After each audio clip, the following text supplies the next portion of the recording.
make sure the games were packed. Even when I was on the other side, it felt like a home game. I mean, the atmosphere, just being around your people. I mean, I love just being able to be here and feel loved and feel like the support is endless. And not just for me, but for everybody. Like, they've done a lot of great things. I don't want this just to be on me. I wanted to come here because they were here, and I'm just here to add to it, and I'm just really grateful to be here. How would you guys describe?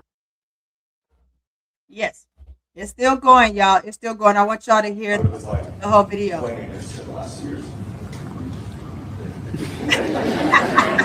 I mean, anytime Angels went on the other side of the court, I think I'm at about 30. That's funny.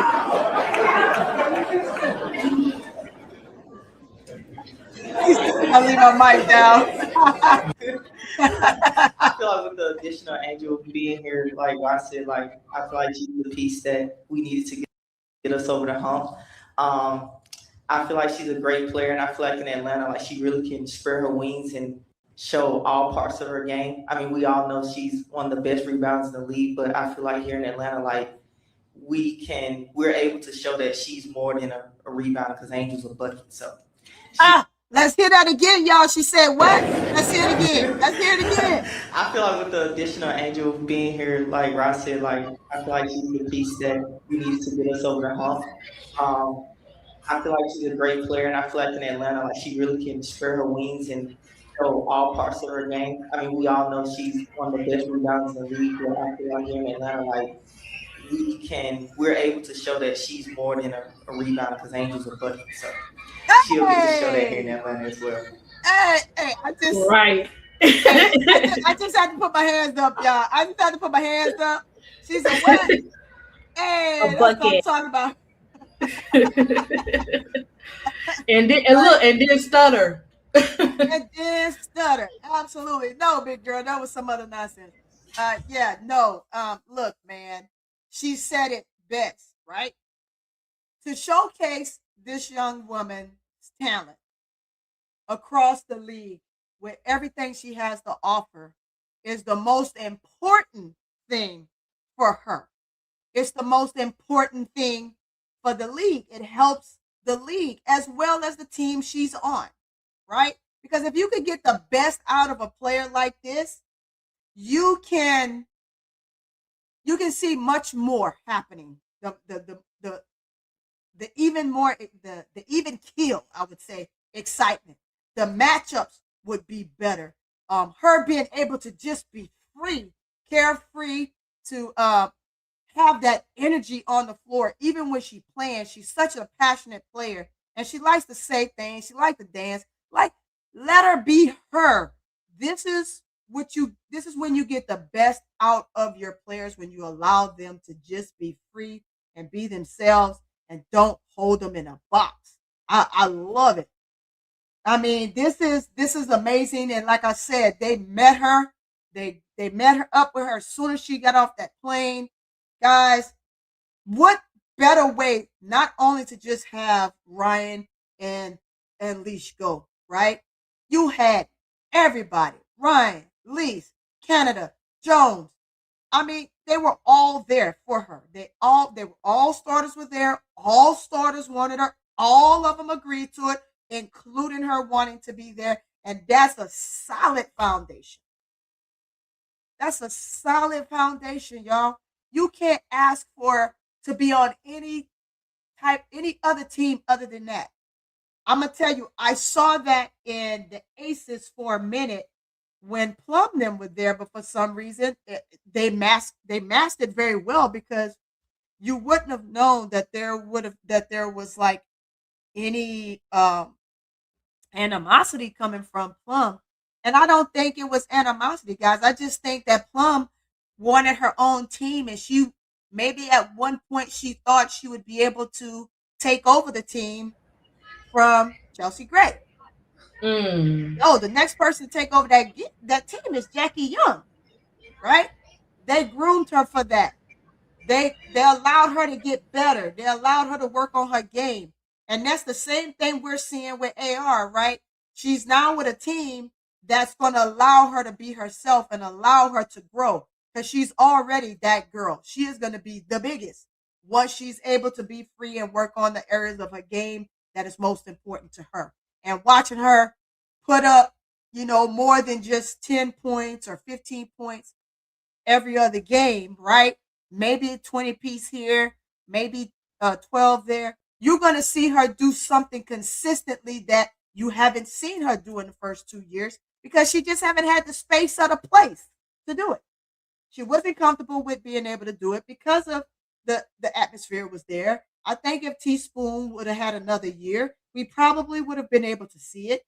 However, because Teaspoon let her work through her issues that she had with finishing at the rim in her first year. And I'm gonna tell y'all this about her first year. Angel was so nervous coming into the W. She literally said, I want to be stripped and I want to start from the bottom. Do you remember that, ADP?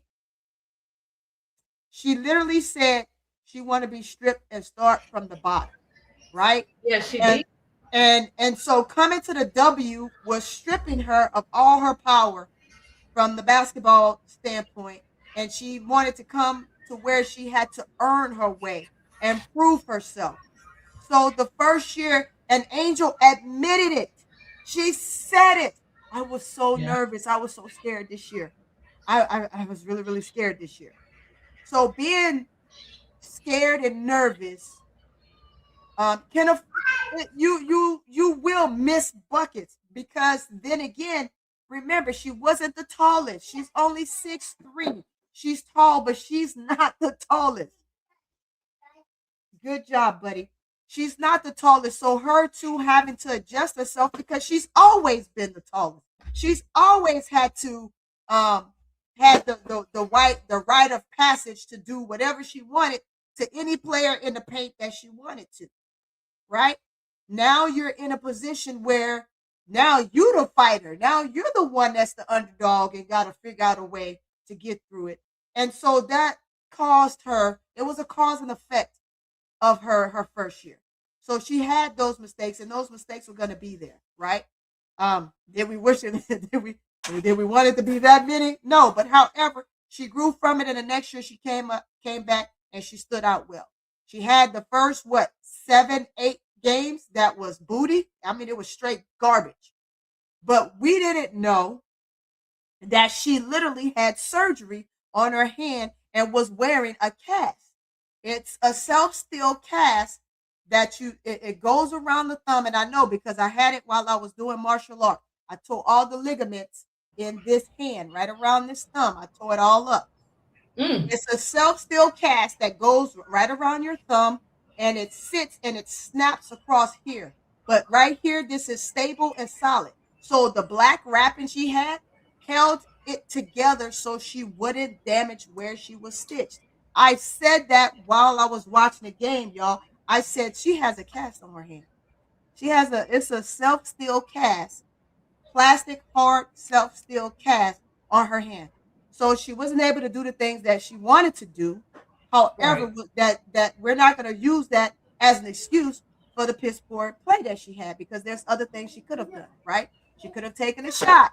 There's a lot of times she was open, but not feeling confidence, not having plays built around what you needed to do for yourself to be effective, but just going along with the trend that they had set for you is just what it is, right? And then once P decide he gonna call her out that she has to do better, then what does she do? She said, "Forget this cast, forget that I had surgery, and I'm just gonna play. I'm just gonna play hard. I'm gonna give it all I got. I'm gonna leave it all on the floor every night." After that, the woman scored double doubles every single game. Okay. And then 2 of those games was a triple double. So you can't ask for more than that. And you can't say it enough for people in the back, right? I'm going to say people in the back of the room that aren't listening. People in the back of the room in the classroom, you know those backroom classroom kids, right? They don't never pay attention, and they're the ones that got an F in the class every day because they don't even know what the teacher said. They weren't paying attention. They weren't taking notes. They weren't following along, and they were the class clown. And they couldn't get no work done, so they had an F every day. And those are the ones that up here all the time trying to have a voice and talking negatively about this young woman's game. But that is not the case. Right now, here we are. You're going to see the best basketball that Angel can ever bring you. Because guess what? Now she's comfortable. Now she knows what she has. Now she knows she has a team around her that is going to support her in every move she makes on that floor. Hey, we all make mistakes. We all have things that we're going to do. Should we have waited for the one shot or the second shot? No. She's going to have an opportunity to just get in there and battle and get it done. If she needs to bring it up the floor, she's going to have the rights to do that. If they want her to take it to the cup, to the top of the key, she's going to have the right to do that. If she want to come out and take a jumper, she has the right to do that. This is an all-around player, and we want to see this all-around game, and that's going to be the beauty of what you're going to see with her right here in Chicago. Lord, cut me, y'all, in Atlanta, because I was getting ready to say Chicago. But site is Atlanta. Y'all know it. Right there in the ATL. And I'm telling you, I'm making my way to a game. But let's get back to the rest of this, because I just thought that was so profound. And so again, for those that are in the back of the room, I'm going to give it to you one more time by the words of Alicia Gray. Let's get back to that piece. I'm going to give it to you one more time. I feel like with the additional Angel being here, like Ross said, I feel like she's the piece that we needed to get us over the hump. I feel like she's a great player, and I feel like in Atlanta, she really can spread her wings and show all parts of her game. I mean, we all know she's one of the best rebounders in the league, but I feel like here in Atlanta, we're able to show that she's more than a rebounder, because Angel's a bucket. So she'll get to show that here in Atlanta as well. Yes. There you go, dog. Look at it. Let me turn off the music. Where's the sound? I need to get to the sound. Oh, there's the sound. I got it. Okay, she's back.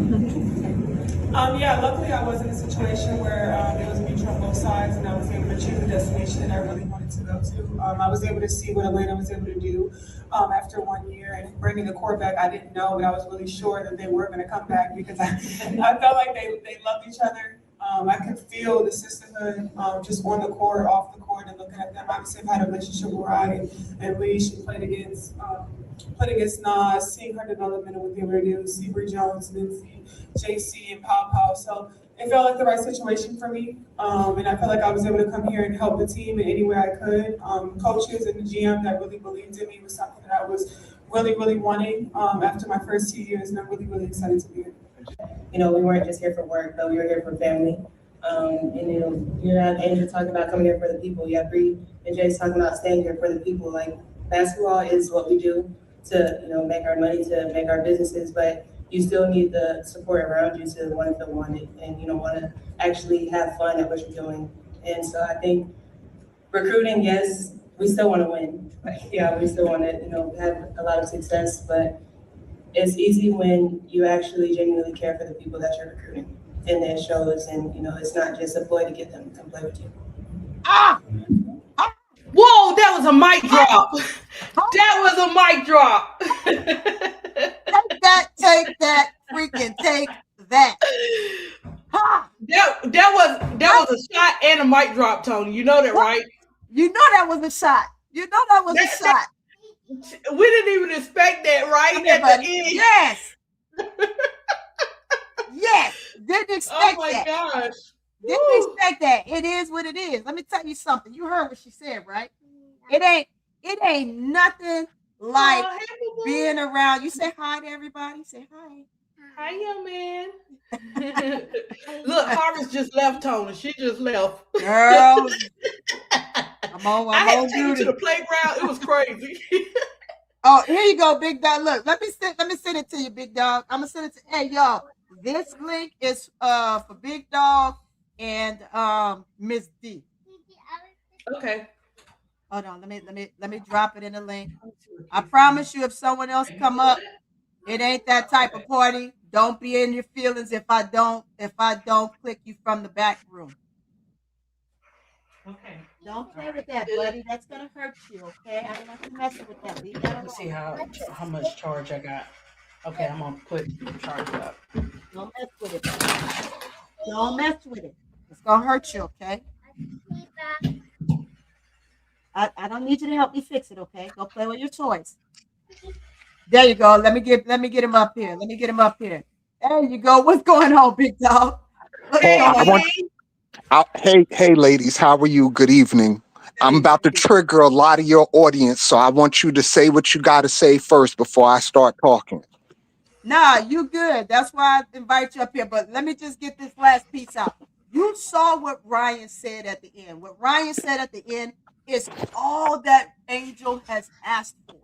She That's hasn't it. asked for anything, and that's not too much to ask from a teammate or from your Right. organization. They want camaraderie. They want to be with players that support each other. They want to not only just say it, but you got to feel it, and you gotta go through the grind with each other and don't start pointing fingers, right? You got to be able to have a family base because you are literally playing with these women day in and day out, practicing, traveling. Everything that you do is with these women. So you gotta it has to feel like a home. It can't feel like you're being bounced every other game or one player said this in the locker room and somebody said that. You in a little bit, buddy. Here's the iPad. I think this one's charged enough. You go ahead, big dog. Okay, first things first. I'm amazed to see how many new Dream fans are out here now. For me, that's hilarious work. Right. Hilarious. That's number one. Number two, I live in Georgia, so I'm very Mhm. happy Angel came here because now I get to actually see her play live and in person. I already done bought a ticket to the Mystics game, so Hey, hey, I, shoot. I I'm gonna get a couple of games in this year now that she's in my town. That's number two. Number three, for all you women in here that think Angel Reese is Magic Johnson, she is not. When you are the I'm sorry, baby. I didn't want to interrupt the baby. No, he's Um, good. He's just meddling over here. He's just touching everything okay, possible. That's what 3-year-olds do. They touch okay. everything. Angel Reese don't have to average a triple double to be effective, y'all. Right. If you when you are the greatest at something, you supposed to play to that. Easily, Angel Reese is the greatest rebounding big ever to play in the W. It just makes basketball sense to play to that. Why give her 20 shots a game when she don't need 20 shots a game when you got four other people on that team who could put the ball in the basket? You don't need Angel Reese to average 20 points a game to be effective. She has the opportunity this year to be the first woman ever to average, not get 20 rebounds, but to average 20 rebounds a game. You know how huge that would be? You That's know how very huge. historic that would be? And she's on a team that could contend for a championship. So y'all arguing with me talking about, well, Angel Reese could do this and Angel Reese could do that. She's a playmaker. She's a scorer. Nah, why she got to be all of that? Let her play to her strength and let Ryan Howard and Pow Pow and Alicia Gray, these are all stars. Alicia Gray and Ryan Howard, these are all stars. Yeah. You don't need Angel Reese to give you 25 points a game for them to be effective. You don't need No, all that out of her. you have shooters, big dog. You got shoot. That's what they got the shooters in, like you just said. They got the shooters in Ryan Howard and then Alicia Gray. You got the speed in your point guard and Jordan Right, Canada. in Canada and Pow Yeah, Pow, listen, all yeah. Angel Reese really got to do, she's going to be open a whole lot this year. Little do y'all know, Ryan Howard is going to create so many open shots for Angel Reese. Alicia Gray is going to create so many open shots for Angel Reese in that mid post. Angel Reese just got to take the damn shot. You know how many times last year I yelled at the TV because I watched Angel Reese from 15 feet out pass the ball instead of just taking the open shot? Uh-huh. You understand what I'm saying? She got to shoot the damn ball. If you 13 feet from the basket and you're a 70% shooter from the foul line, there is no reason why you don't shoot that basketball. No reason at all. And I don't care what none of y'all say. There's no reason for that. Tell me I'm lying, Tony. Tell me. No, I'll wait. if you open, I mean that's how basketball is played. If you open, you take the shot, right? Right. She has to take That's that shot. basketball. And on top of that, I'm sorry, I didn't mean to interrupt, but and on top of that, what people forget about Angel Reese, not only is she the greatest rebounder the W has ever seen, she's also the best screener the W has right now. Yes, you do. You understand what I'm saying? Angel Reese picks are beyond this world. She put women on the floor. You know how many open shots she gonna create just her setting screens? Like, there's so much other stuff Angel Reese can do at an elite level other than y'all wanting her to be Magic and get 10 assists a game and 10 rebounds and 20 points. She don't need to go through all of that. If she give you 10 points a game and 17 rebounds a game and maybe 3-4 assists a game, that's successful. They're gonna win if she do that. Know that.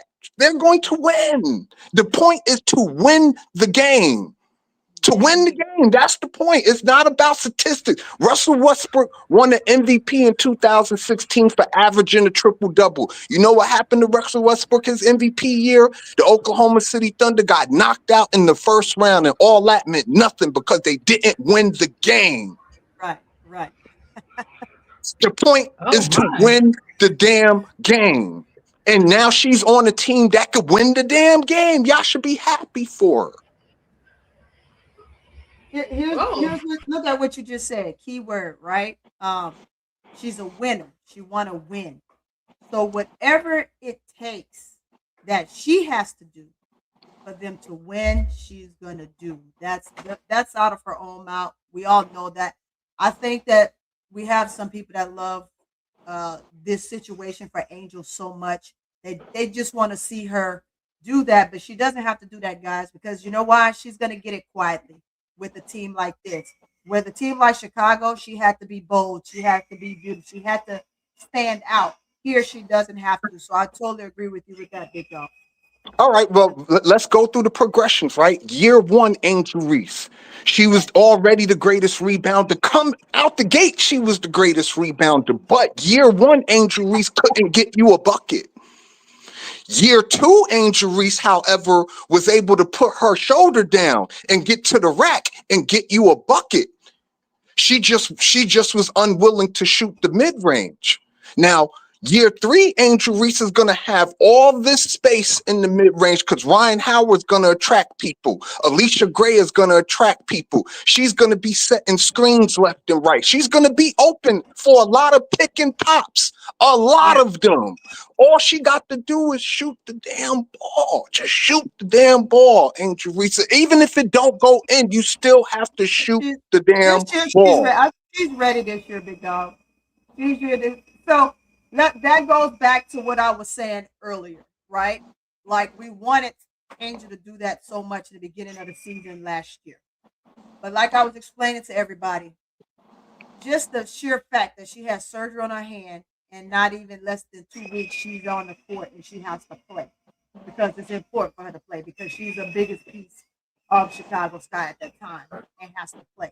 So it makes it difficult for her to think outside of, okay, I'm open and I need to take the shot. Don't worry about my grandson and his little motorcycle. You know, it's difficult at that point. Should she have taken it? Yes, she did it. But we just got to worry about this year being a new progressional year for her. Not only that, I mean, you got new team, you got growth, right? You got players around you, you have growth. You have shooters around you, you have growth. You have the guards you need around you, you have growth. So having all of those things, just what you want to see her do, shoot the ball. She's going to shoot the ball and she's going to build that confidence to do it. I have no doubt in it. Yeah, because everybody game is going to expand. Like, you know, the WNBA is getting faster. The pace of play is more three-pointers being shot. So she's going to have a whole bunch of space to operate. She's going to have a ton of space to operate. And again, she don't need to put up 20 shots a game to be effective. She really don't. Angel Reese has always got it out the mud, and she's been doing it like that for a minute and very successful, I might add. She was on a team where she had to carry the whole load, and it didn't suit her well. Having to carry a bum ass Chicago Sky team. Let's call ace a ace and a spade a spade. They won 8 games, 9 games, right? Yep. As good as Angel Reese was, matter of fact, Angel Reese had a 15-game stretch before the All-Star break where you could say she was arguably the best player in the league. Yes, because she showed it. That's when Jeff P called her out after game 8. So well, game 9 he called her out right after they lost game 9. He called her out in game 10. She came out and she crushed it ever since. And as good as Angel Reese was during that stretch, they only won 3 games out of that 15. As great as she was. You understand what I'm saying? So it don't matter how many points you put up if you're not going to win the game. Now, to the other point, the dude that said Angel Reese being a role player, he don't know what he talking about. Angel Reese is not nobody's role player. Yes. That's crazy work. And if she's a role player, she's like Manu Ginobili if she's a damn role player. She's the best role player I've ever seen. That's why I say that. Like, what you talking about? But she's nobody role player. But on the Dream, she does not have to be the franchise that all of y'all want her to be. She don't have to be that, y'all. Like, let her be her. Let her play to her strengths, and the rest of it is gonna come. The offense is gonna come because she's gonna be open. It's not like that Angel Reese is gonna get double teamed when she get the ball. She's not Asia Wilson. She's not Fee Collier, right? Mm-hmm. He's not going to be getting, having doubles ran at her on the offensive end. The key is the doubles on the defensive end, because if y'all notice, anytime Angel Reese is in the paint, she got 2-3 women following her around. But with Brianna Jones there and Ryan Howard there, you can't run 2-3 women to the fucking boards like that anymore. You know what I'm saying? Well, look, it's just the dynamics of the teams, right? And I wouldn't get too caught up in that, right? Why? Because again, it's 2 different teams. We know what she had to do while she was there in Chicago, right? What her role had to become, because as she's trying to mimic the plays and run the plays as they wanted them executed, they just didn't work. But she's in another position where I'm going to tell you right now, Ryan Howard and Alicia Gray going to make sure she's good. Just like they make sure Nas is good.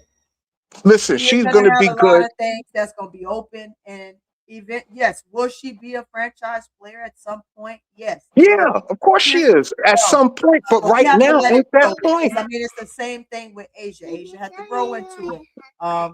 Again, they want Camilla to be it. Camilla has to grow in it. Everybody has to grow in it, including CC. CC really isn't. CC really isn't, but she is just, she will eventually get there. That's what they want for her right away. But people got to understand, they just got to wait. There's no more lollipops, no sir. Yeah, and to the point, I don't care about what was said at no damn press conference. I could care less about a press conference. What I care about is what we're going to see on the court. And on the court, if they smart, they will let Angel Reese play to her strengths and take off some of that offensive load that she had to carry last year. Why you think she keep getting hurt? Ain't the main point to keep her on the floor? She can't stay on the floor if she got to carry the load. We done seen that 2 straight years now. Her carrying the load, her body can't hold up to that. Well, here's what I say to that, Big Dog. It's not so much as her having to carry the load. It's what Angel is going to demand of herself, right? It's not about that. Angel holds high expectations for herself, and so you're going to see her do some things that she wants to do because that's the standard for herself. Will she need it? No. When she doesn't need it, she's going to be fine. When she needs it, she knows she has it in her back hip pocket, right? So we're gonna see those things. I don't see much of her changing, right? I don't see her changing from doing those things because that is just who she is. Because that is just who she is, and that's how she plays the game. And I think there's room for her to maneuver the way she likes to play, as the coach and the GM has alluded to. And we know that sometimes they say things to say things. I want to give these guys an opportunity because this is her first time playing for them, and say that they're going to honor what they're going to say. And I think that they're pretty genuine because they did it for Leash and Gray. I mean, they did it for Leash and they did it for Howard, right? They allowed Pow to come off and do her thing. This is a team where everybody has an opportunity to just really be free and be themselves. And with Angel being free and being themselves, and this is where I think the disconnect is probably coming from you in the chat. With her being as free as she is and how she plays, you're going to see her still do those intangibles because that is just who she is. She's still going to find a way to embed that and incorporate that in her game because that is just how she plays. She's played that way in college. She played that way in high school. The key thing for you is, does she have to know, because she got players surrounding her, right? We Right. know And that. So that's my only point. We don't need she's Angel gonna Reese work. to be God. Yeah, I We mean, just need Angel we Reese just to gonna be wait and Angel see how it Reese. goes. We're gonna watch them play, and we're gonna see how it goes and how they incorporate them things. Let me see how they incorporate themselves, and they go and they have fun. Well, Um, yeah, that's the main thing, is them having fun. And if you look at the Dream roster, they got a very balanced team. They got yeah, they got people on their team who could do a little bit of everything. So Angel Reese don't have to do everything. She just got to play her part. yeah, And they're gonna be fine. Remember, this is a team that won 30 games last year without Angel Reese. So you think they're gonna win less than 30 games this year with her? Absolutely not. Angel Reese is an upgrade for that team. They could win 35 games this year at least. yeah.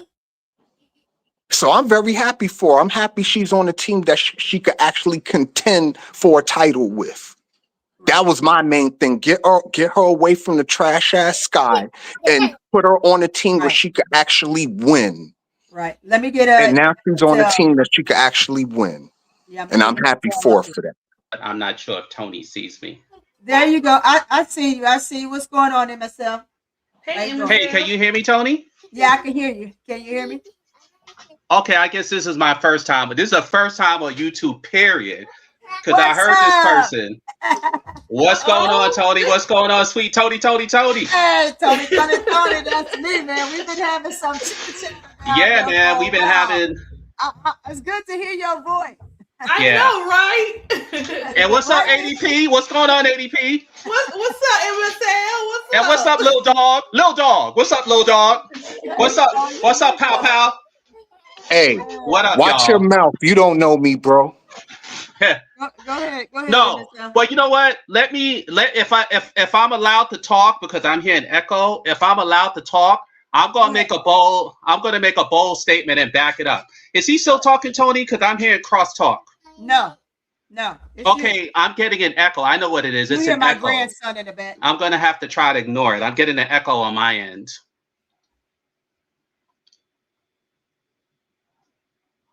Yeah, this is weird. I'm getting like an echo when I talk. You wanna try to go down and come back? Yeah. Yeah, Tell go him down make and sure he close So out your sign off and window. then come back in. oh You're saying, no, you Tony? know what? If you're on the live and Or you have should I another listen to the window open, TV and take off the headset? no, so No. mute your TV. Mute your TV. Because then you can hear that echo will go away. No, the TV is muted now, and I have the headset hooked up to my computer, but I'm getting an echo like a few seconds after I talk. Do you have something else open on your computer? Like the Let me YouTube channel? sign off and try to come back in, so y'all can keep Okay, yeah, talking. do that. Go ahead. All right. All right. Yeah. Okay. Okay, Go ahead, just real quick. let me let We Miss D, I mean ADP. What you got, ADP? You had you amen, and what you got? Well, Angel, I remember Angel saying herself that she wanted to be able to take more shots and not just, what I'm saying, not just rebound. She want to be able to take those shots. She want to get into the position and doing her middies on a regular, doing half court, and look, 3-point shooting too, right? So she wants that too to add to her game. Angel wants to add to her game, not take away. And Yeah. just real quick, I came up here to talk basketball. I ain't come up here for the disrespect. So MSL, you don't know me in real life, dude. I take your head off. Don't come up here with that. If you're gonna talk basketball and leave it at the basketball. Save their personal attacks for you and yours. You know what I'm saying? I think he was joking, but yeah, if that offend you, I'll talk to him about it when he comes back.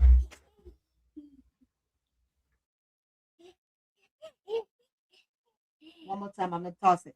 Yeah. I saw something in the chat about defense that we talked a lot about offense, and we can most certainly surely bring in the defense. It ain't much that I really truly can say on her defense because she's a defensive block, right? She's a defensive beast. Um, she basically controls the boards defensively, right? Even when she's playing at the top and she's getting the steal. When you know a person's game, and I think they said it well doing this Unrivaled when she came back in Unrivaled and that game she played and she stole the ball, and they called it a foul. When you know the player and you know what they do and what's their key balance of their defense, you don't make those type of calls, especially when clearly it's really not a foul. Um, so that's the thing. I like that you brought that up in the chat. I appreciate that. You okay, buddy? I'm sorry. It's okay. Yeah. Oh, Tony, I meant to ask you a question before Go I ahead. go back in your chat. What do you think about all these contracts? $6 million for Aaliyah Boston, $5 million for Asia Wilson. Isn't this what we wanted for the women to get This paid is millions of dollars, and now we getting it? yeah. Now we get that's the key piece, right? You playing pay players. I can't get my words out. Paying players for what they are worth is exactly what we wanted, and it is the absolute most important thing, right? You cannot absolutely think that you can continue to allow these players to play and bring you what they bringing you and it not be of worth. It is important that we do that. Why? Because I'm gonna tell you again, and people that have been around know that you've heard me say that I've been in that industry. I know what it's like. These ladies, their bodies go through so much, they hurt themselves, and there's no uh, balance for them. There's no income there based after that. If they're done with the remainder of the year, they have hospital bills. They pay some of the bill, but not all the bill. I mean, it's just so much that go on. Having the contract and the deal that they have now that pays them what they're worth for putting their bodies through what they sacrifice and put their bodies through, just like the males, right? Um, they're being able to, and I'm gonna say this because this goes to AZ Fudd because I'm gonna bring that up to being able to answer questions that some deemed aren't deemed to be answered. If the males can answer it, so can the women. And it's something that's what it is. I don't care if it's a rookie or not. I like AZ Fudd. I think that she's gonna do amazing things in the league if she can sustain, right? You can't come in the league and be soft because this is not a soft league. This is grown ass women, and you got to play grown ass basketball. But doing that, you go through a lot, and you have to be able to pay these women with their worth so they can be comfortable. They can get some of the better care than what they're receiving because their pockets can only hold so much. They have a way to uh, invest and save money and have a better way of living. Just a bunch of things that they're able to get now. I think there's a cost in there for housing that they were once going to take out, but I think there's a piece in there that is about housing. Um, rental vehicles, just different things like that. These are all things that the men are able to get, and we want to make sure that the women are getting the same thing, and it's extremely important. So I'm glad you brought that up and asked that question, because we just have to not sit here and take a seat and sit back when questions are asked or players are asked to do certain things, and then they choose not to do them, or they can't do them, or vice versa, given Mhm. for whatever reason. Is kind of important. Well, we all have been clamoring for them to get their money for years now. And I'm just really thrilled that they're finally getting the contracts that they deserve. So my question to you is this, Tony. Who gets the first $10 million contract? Angel Reese or Caitlin Clark? If we had to give it to the political side of the house, it's going to go to Caitlin Clark. But if you give it to the true factual player, it's going to go to Angel Reese. Okay. We think Asia Wilson fits. I know she just signed her $5 million deal, but you think in the works, she'll probably get 15, 20 by the time her career ends. She'll be at 15, 20 million, I think, Asia Wilson. If anybody gets that high, it'll be her. Right. I'm sorry, Felicia. I'm so sorry. Look at this, y'all. Let me give it up for the super chat. Hey, where's my I got something for it. I got something for it, Felicia.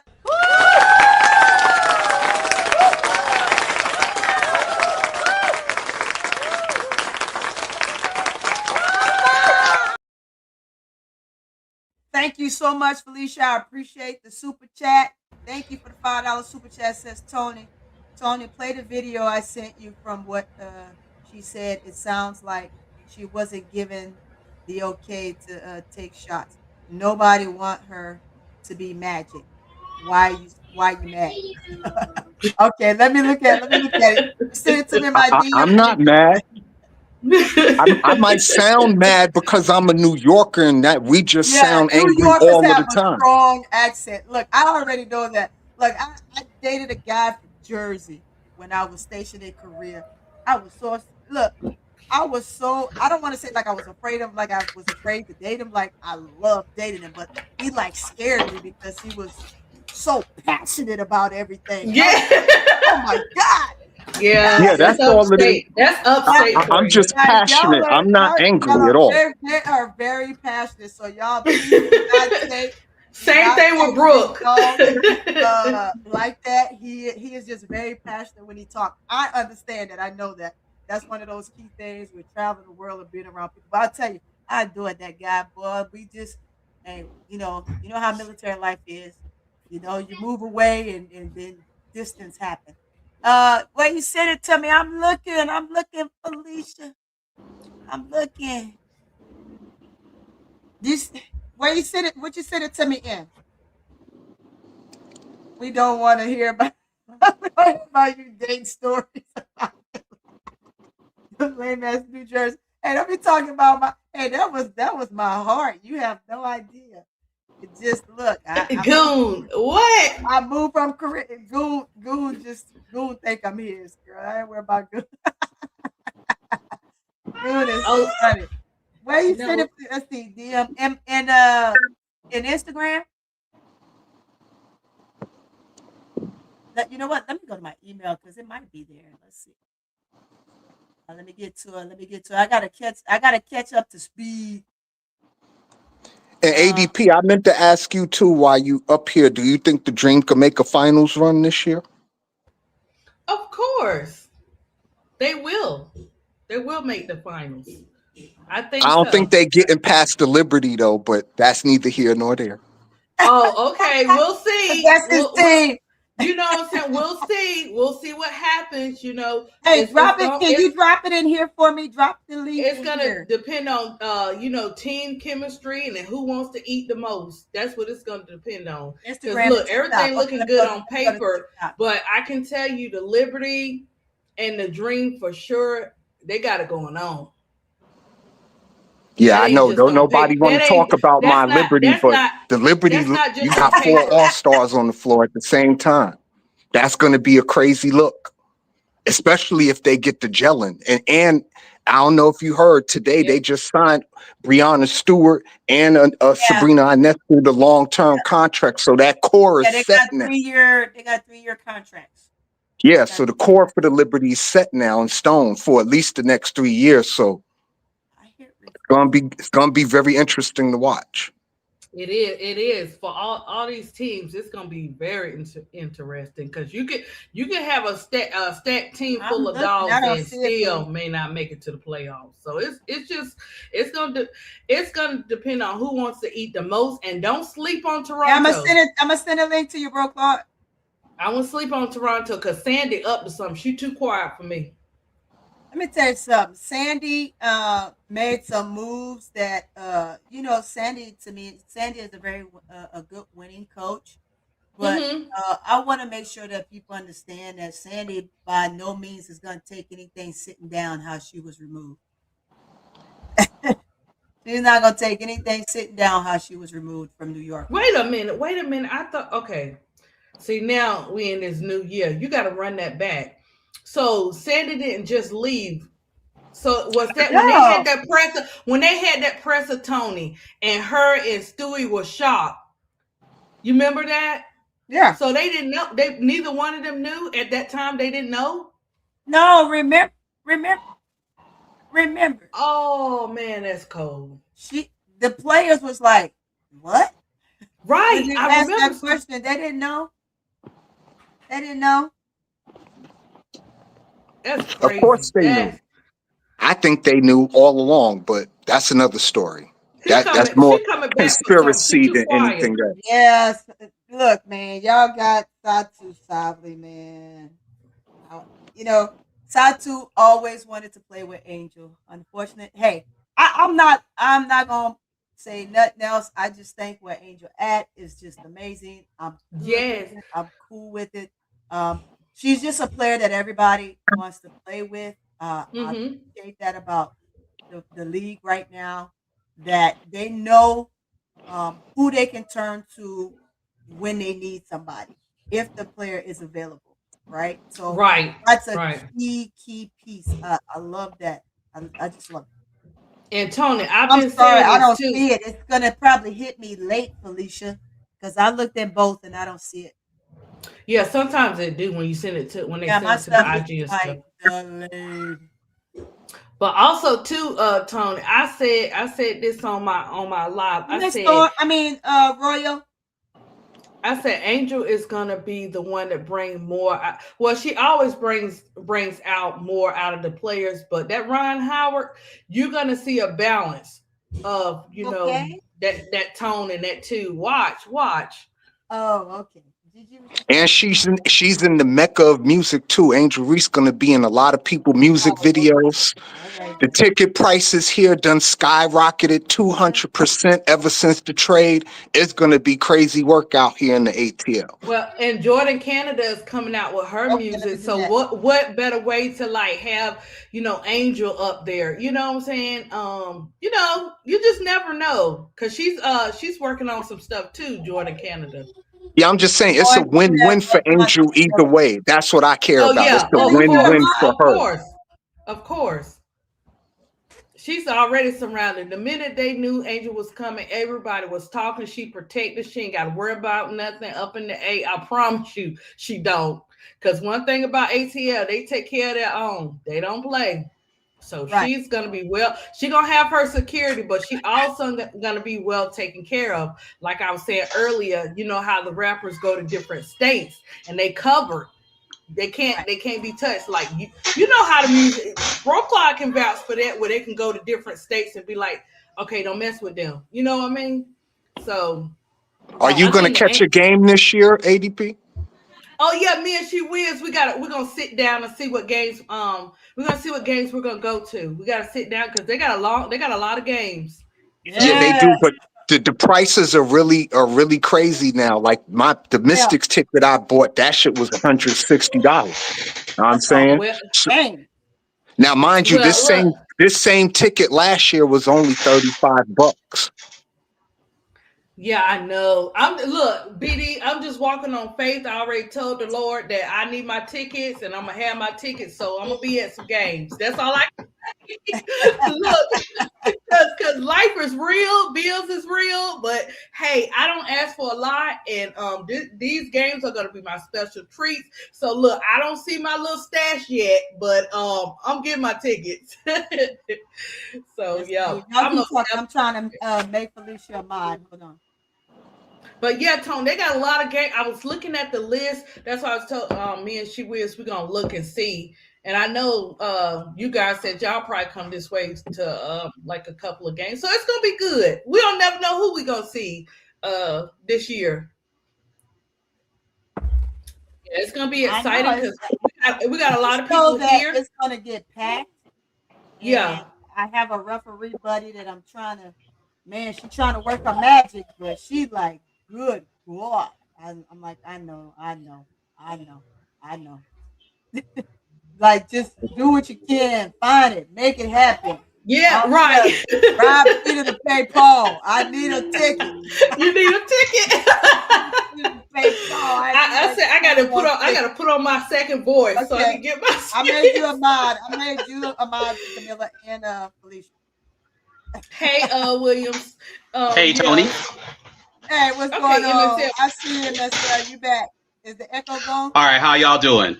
We're good.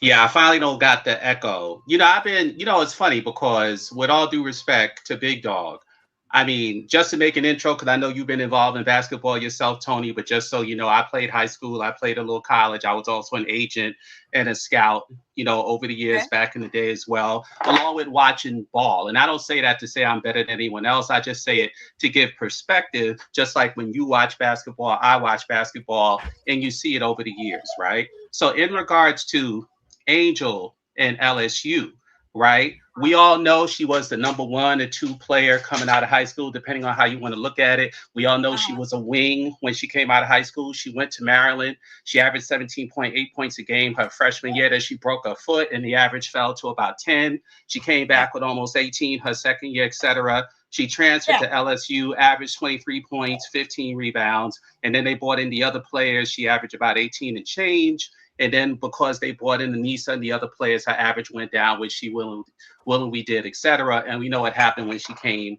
into the WNBA. But what I find interesting is I've never seen a second-year player that's judged like someone who's been in the league for 10 years. She averaged 15 points a game last year. And if y'all remember her season, in the beginning of the season, she came off wrist surgery and she averaged about 9 points. So that dragged her average down. Then when Jeff made that comment and Vandersloot got hurt, then all of a sudden she averaged approximately the last 20 games, about 17, 18 points a game. And then the last 10 games, because I know this Big Dog said she was hurt. Let's be real. She may have been hurt, maybe she wasn't hurt, but obviously Jeff doing what he did and them suspending her a half game, that pretty much shut the rest of the season down for her. And if you remember the way she was going then, she would have probably averaged about 16, 17 points a game if she would have kept playing, because she was pretty much scoring between 17 and 22 points in that stretch. And I think this is what the coaches see. This is what the people who really watch her see. So it's like a disconnect conversation. You got people sitting here saying, oh, she's a role player, she's a this, she's a that. When we sit here, because if you watch the games, right, as we all know, Angel is pretty much a team player, and she kind of lays in the cut, right, and tries to listen to Tyler Marsh and the nonsense he's doing and all this other stuff. But then eventually, she'll watch Uzon and Bantam do all the nonsense they do. But somewhere in the game, and I got a game for Big Dog when you want to talk about role player, that Golden State game last year, right? She took over that game like she's done many games as one of the top 3 fourth quarter scorers in the WNBA. They backed off of her. Boom, she hits the 3-pointer. She does a defensive move, grabs a rebound, goes coast to coast, dribbles through 3 or 4 defenders, and lays it up. I mean, and she was doing that all in this stretch. This is what Smesko sees. And if you guys remember, I was texting you guys before in the chat saying when Smesko gets her, he already knows what he wants to do with her. And this is before he said it. Remember, I kept saying it. Smesko's going to give her the ball and say, do this. Going at it, do this, that, because anyone who knows ball. Now, to address what Big Dog was saying with her shot, yes, we know she had a shot in Maryland. We know she had a shot in practice, but she doesn't take it during the game. But that doesn't, first of all, that doesn't bother me because I always used to say to people, Tony and ADP, if you want to have Angel's game make sense to people, if you look at Angel more as an AT type, then all of a sudden her game makes sense. But the difference is she's more athletic than AT, and she'll probably is or will be a better scorer than she's like a more athletic, better scoring version of AT. Now, whether she turns out to be that way or not, we don't know, because AT at this stage is a better ball handler as far as, you know, dribbling the ball, you know, within the half court set, but we'll see what happens to Angel with that. I think Angel is a much better, more instinctive passer than AT, because if you flash open, Angel will give you the ball. Doesn't matter where you are on the court. If it's 180 degrees, she will get you the ball in a split second when you flash open. And that's the difference between a volume passer like AT or a volume passer like Caitlin Clark. Like, all Caitlin Clark fans think she's a great passer. She's not, because she can only pass when you're in front of her or through ball usage. But she can't pass on a cut or a flash. When Angel will do that. Angel could be taking her shot. If you flash open, boom, you got the pass. And that's the difference in her game. So now, in regards to Big Dog and how she's going to do on the team, here's how I see it, right? Here's how I see it. They're going to need an inside-outside game with Angel. So on the block, they're going to pass her the ball, and Big Dog is right. She's going to have space to operate because of Leash, because of Jordan Canada, and because of Ryan. And if you watch any highlights or video of Angel, when she's one-on-one, she scores. In her first year, when everybody tried to laugh at her and play with her, one of two things happened. She got the ball under the backboard, and she didn't always know how to set her feet or pass the ball out. So she got her shot blocked. The other component was she didn't always handle the double and the triple team. Now, when Big Dog says she doesn't get double and triple team, that's not true for three reasons. Angel is very strong. She's very quick. And she's very fast, and she has moves. We saw those low post moves at LSU, but this is what I mean when people say they don't give grace to a first and second year player, because Boston looked fugly in the post her first year and her second year. It wasn't until this past season when Boston actually started to put her game together. But Angel doesn't get that grace. So now on this team, and I think this is what all people are afraid of, you put her on the low post. You put her on the low post one-on-one, she's going to score. She's going to fake you out of your shoes. She's going to go around you. She's going to do something to score. If you double or triple her, then boom, it goes to Ryan. Boom, it goes to Lish. Boom, it goes to Ryan. It goes to Ryan Howard. Then on the high post, which is what Smesco was really like going crazy about, you give her the ball on the high post, she's going to hit the cutter, she's going to dump it off, or she's going to make her move, and she's going to find one of the shooters or find the low post person hanging out. So the way I look at it is, and I'll put this on the line right now for Big Dog.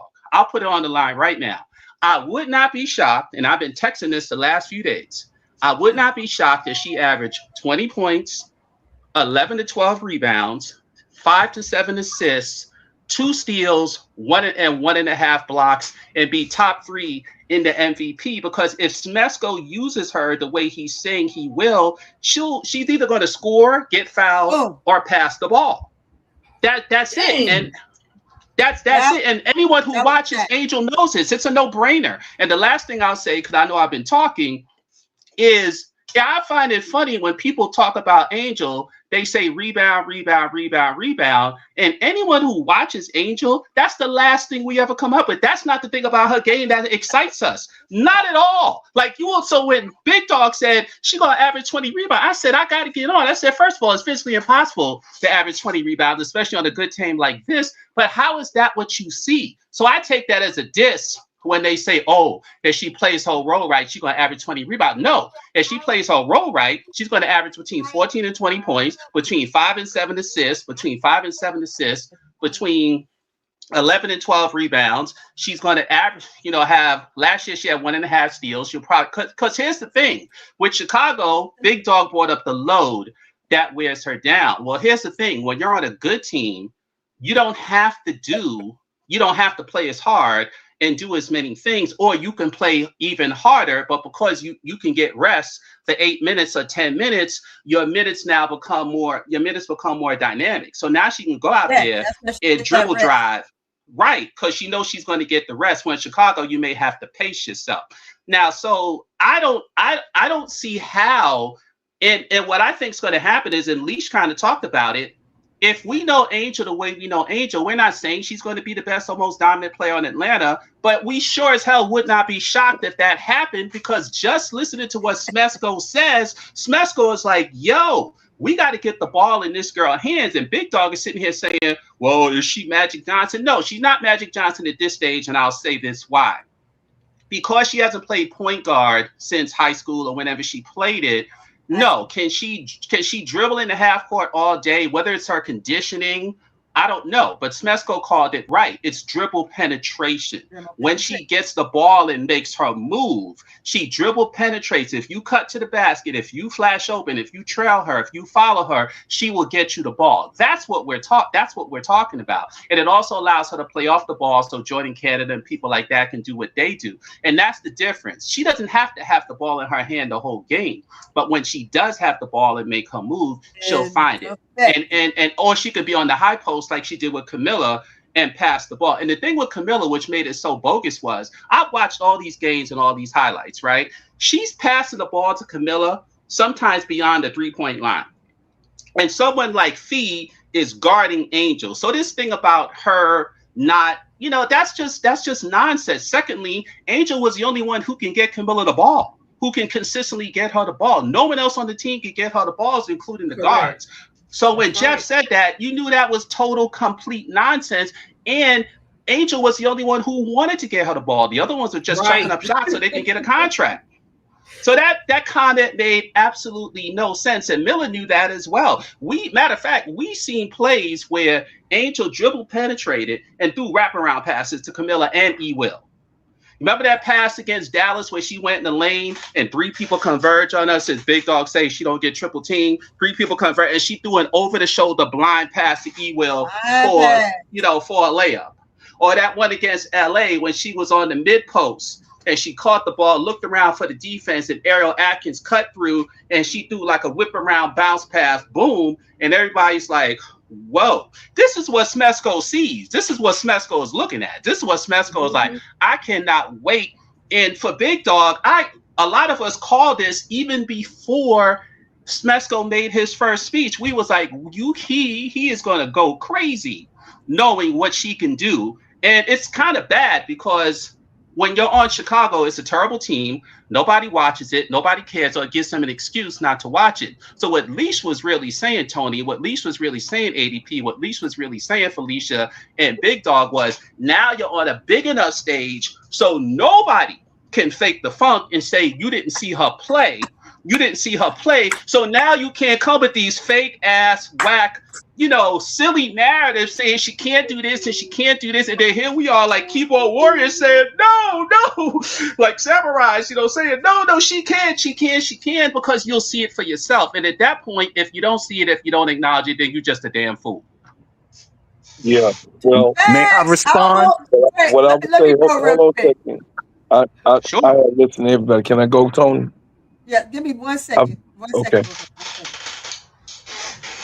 So to the conclusion that MSL is saying, right? He broke every single inch of Angel's game down. True facts. Everything he just said, right? Man after my own true heart when it comes to the analysis of the game, right? Angel being pulled down by her waist against Lynx. With 3 players, and they played in slow motion, and that's when they decided they're going to start calling games for her that they weren't giving her calls before, right? So we do have to recognize those things. We have to make sure that we're pointing those things Tony, out. can I make a comment on that real quick? Go ahead. Yeah, if you guys remember, in her first year, right? Now we can talk about the whole conspiracy stuff another time, but this certainly seemed like a conspiracy because at some point in the year, in her rookie season, they stopped giving her calls. Some people speculate that Seattle game where she scored 27 points and I think Kennedy scored like 31 and she hit 3 3-pointers in that game or 2 3-pointers in that game. All of a sudden she couldn't get a call down low. Now I will agree that the refs were terrible against her in that stretch, but to be fair, and now I'm going to sound like big dog, but I would also acknowledge that at that point, yes, she should have pulled her game out the paint and started driving to the basket more or taking 10 or 12 footers because sitting down low. But I don't know what Teaspoon's scheme was at that particular time, so we can't say. Obviously, she had spoken with Teaspoon that she wanted to be a stretch four and she wanted to get out and shoot more. I don't know if she had that discussion with Tyler Marsh. But when Vandersloot went down, obviously she did the point forward thing, and then all of a sudden she was more on the perimeter, and she was almost strictly on the perimeter in her second year. That was a different dynamic. But it seems like ADP, too many people remember her because they see these silly videos of her just down low taking 2-foot shot. That's not her game, and that was not her game last year at all, and it wasn't even her full game in her first year. She actually took more jumpers in her rookie season than she did the past season. But the difference is though, ADP, because she had so much command of the ball in her second season, I think Angel, when things just got bad, she said screw it, and she just drove to the hole. So she either got the foul or she made or she made the basket or she made the pass. And that's the difference, Tony, and I know you know this from scouting ball back in the day. Most good ball handlers and passers, for the most part, can't shoot. And I'm not saying she can't, and I'm not saying she can't shoot, but I'm making this to make it a point. You know why? Because they can get to their spots. Right, because they can get to their spots. So they feel they don't need a shot because I can get to anywhere I want on the floor because I got a handle. And that's what happens a lot because they just go to the hole and score. So in Angel's sense, now you combine it with the fact to Big Dog that Angel is not someone who dribbles, runs into someone and don't know what to do. When Angel gets to a spot, if you're blocking her, then she's going to pass the ball to someone else or she's going to make the move, but she's not going to pass it just to pass it. She's going to pass it usually that leads to a basket. And I don't understand how people watch her game and don't see that, because if you don't see that, then you're just being a hater. But yeah, she got a lot of bad calls in her rookie season, and that's what helped drive down that average. She wasn't getting the calls, and for whatever reason, the refs weren't giving her those calls. I can tell you why. But before I tell you why, I'm gonna let Bro Claude go. He's been waiting patiently.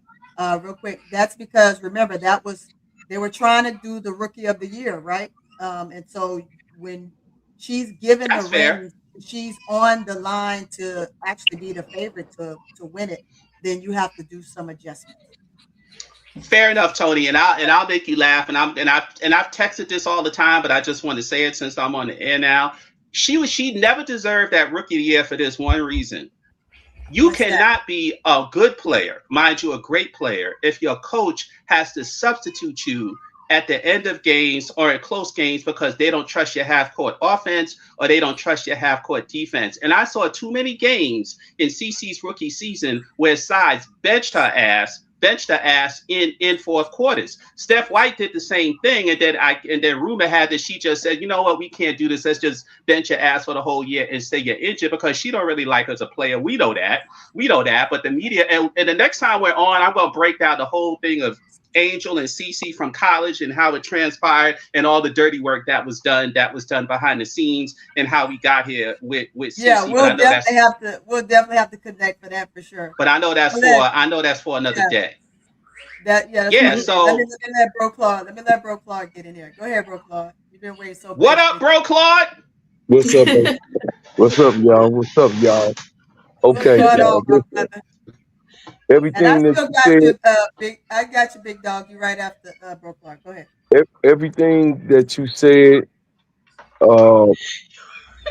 is true, but under circumstances, right? What circumstance, Bro Clark? Okay, let's get to the meat part. Angel Reese can do everything that you just said, but you got to realize what team she's on. Okay. Angel Reese definitely is going to be able to be hurt. Okay. With Semesco. She's absolutely, you're 1000%. She's going to be able to be her. But I also disagree that she was becoming her being able to get used to back into her bag of what she's already been done, already been proven. Angel can do cross between the leg, turn, spin move, go and slash to the basket. We even saw it so many different times. We just saw it in Maryland. We just saw it in LSU where she'd be at the 3-point line, then she end up in the middle slash layup. Okay, so we didn't saw that many times. I've been watching this kid like Sister Tony and everybody pretty much know. But what I do disagree with, she's not. This is not Chicago Sky. This is not Chicago Sky. All of what you hope in her for her to do. She has Jordan Canada, which is a champion. She has Ryan Howard, which is a wing that has all of that bag that you said that we know the Angel has. Ryan Howard has it also, and then she's a lethal shooter. We have Alicia Gray she was the 4th runner up in MVP, bro. You got to accumulate and count balls. You got to accumulate and count shots. You got to Bro Claude, accumulate. if I can say something, the beauty of this though, if I can say something, Bro Claude. Go ahead, bro. Yeah, the beauty of this, Bro Claude is, and you and I discussed this in text, on the live chat, but I'll say it to you in person. Now here's the thing. That's the beauty of this, right? And because Angel herself, and I think this is what Smesco sees, right? Because of Angel's size, Bro Claude, think about when Miller. Remember how she was the only one who can get the ball to Miller? That's for 2 reasons. Absolutely. One, because one, she's big. Correct. One, because she's big and she knows what she's doing, and over the top. because Chicago didn't have skilled guards that can get Miller the ball, right? But someone who's big like Angel, you can see over the defense. So if that person can handle the ball and can make passes, coaches are more likely to have them handle the ball. And the one thing that Angel has in her favor, and I think Smesco's seen this, Angel is not just a person that handles the ball that can pass. No, she makes instinctive passing, and Smesco even touched on about that a little. And because her passes are instinctive, I think they will allow her to make those decisions. And if she does make those decisions, one of 3 things is going to happen, Bro Claude. Let's say she scored 8 points, but if she has 12 assists and 10 rebounds, she's happy.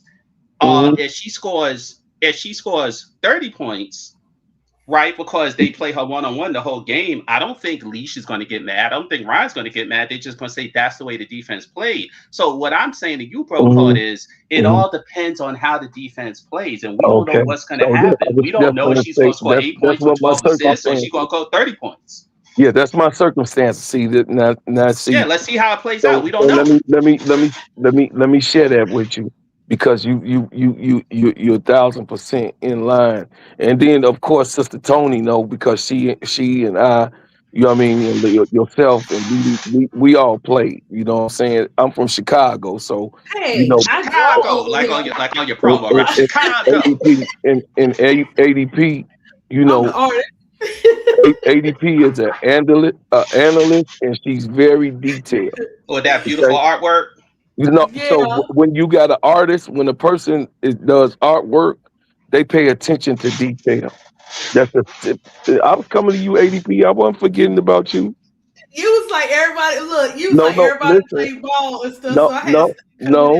I always have to give you the highlight, because what I tell you before, it's a hell of a thing to be able to be a creator, right? Yeah. You see things. You see things a little bit when you were able to paint a picture. That's a high IQ. You know that, right? I told you that before, right?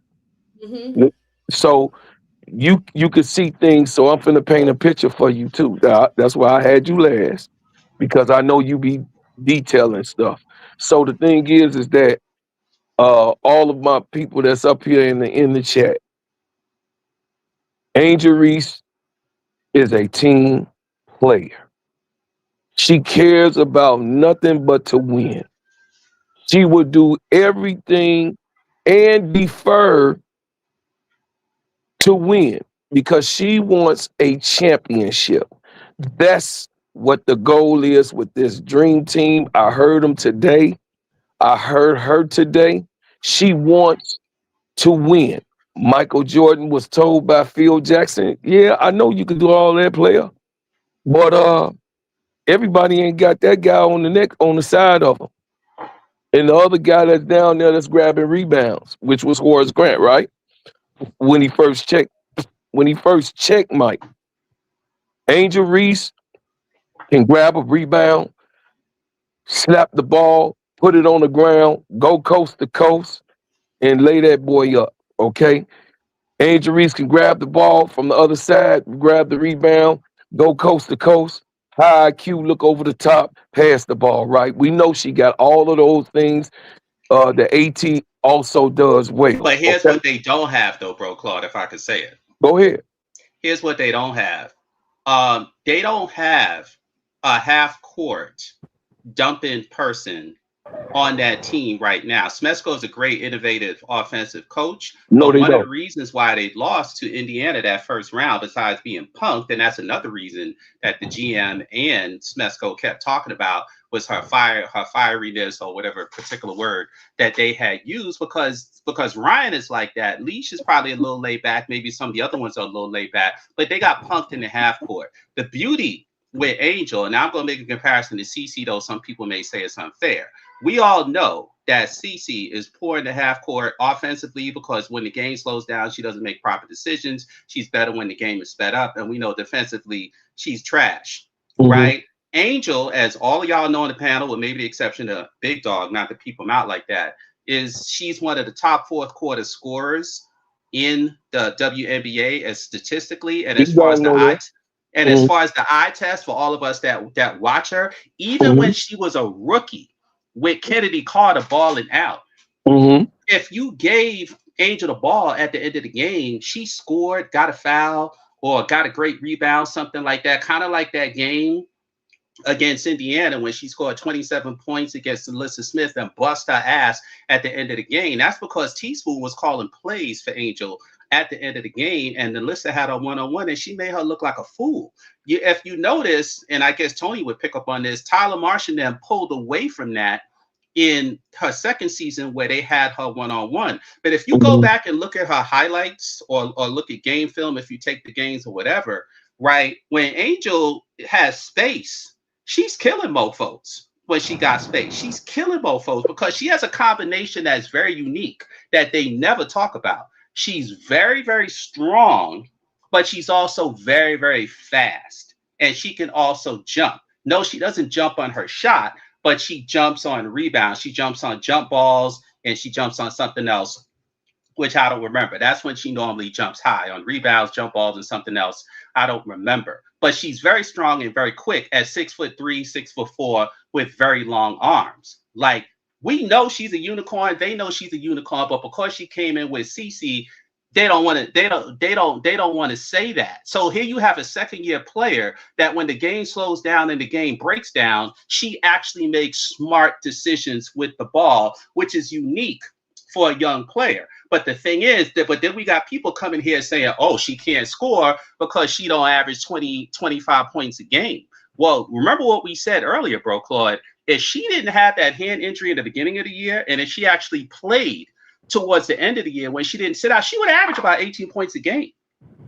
She would average, and so what would they had said is she would have averaged 18 points a game, 12 rebounds, 4 assists, 1.5 steals, 1 blocks. Now on Atlanta, remember, on Atlanta, those assists now are going to Alicia, are going to Ryan, are going to Jordan Canada, are going to Nas, are going to Nas Hilton. But here's the thing, she's going to still get her points because last year I think they averaged 85 points a game, right? So now you put Angel on this team. I wouldn't be shocked if this team averaged 95 points a game, because if you remember when she didn't play with Chicago in those 1-13 games, they were -8 points a game when Angel didn't play.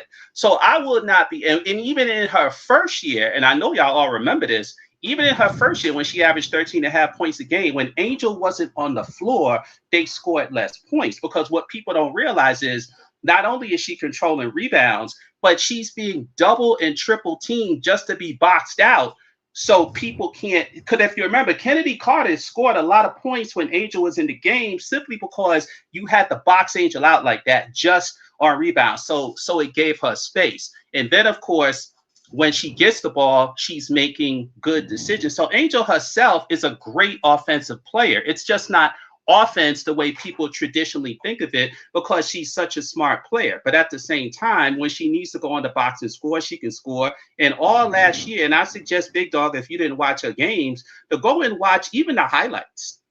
When Can I she's talk now? Sure, go ahead. But I was responding to Broclaw, not you though. So if you just give me a second, Broclaw can respond, and then you can chime in if that's okay. Because I was responding to Broclaw. Much respect. But yeah, so Broclaw, so that whole thing on that team, right? If they average 90 points a game, okay, Bree Hall ain't gonna score as much. She know that. Naz Hillman may not score as more. She know that. And Ryan Howard and Leash may shave off 2 points off of their game. We'll see how it all pans out. The only thing I'm saying is if Angel is their legitimate low post threat and it works, someone like Big Dog will probably say it's not going to work. But let's say it does work, right? Then guess what? She's going to get the ball in the post and she's going to get the ball in the high post or on the perimeter to do her stuff.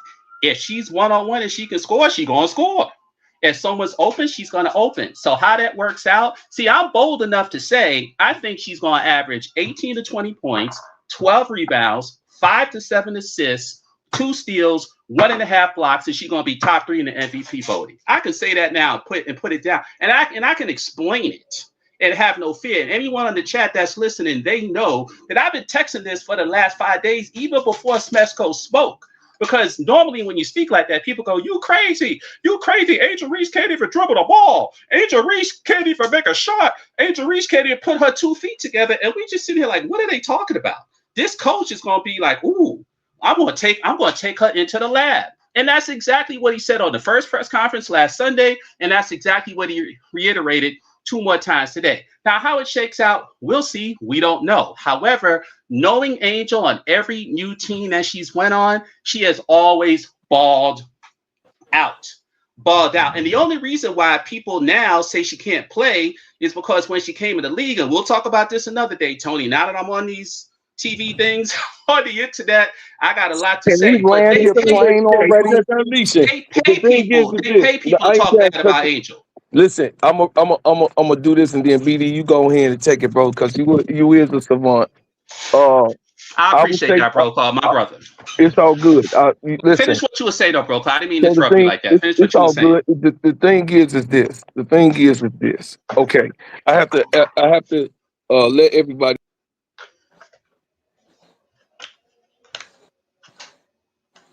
Bro, Claude, we can't hear you.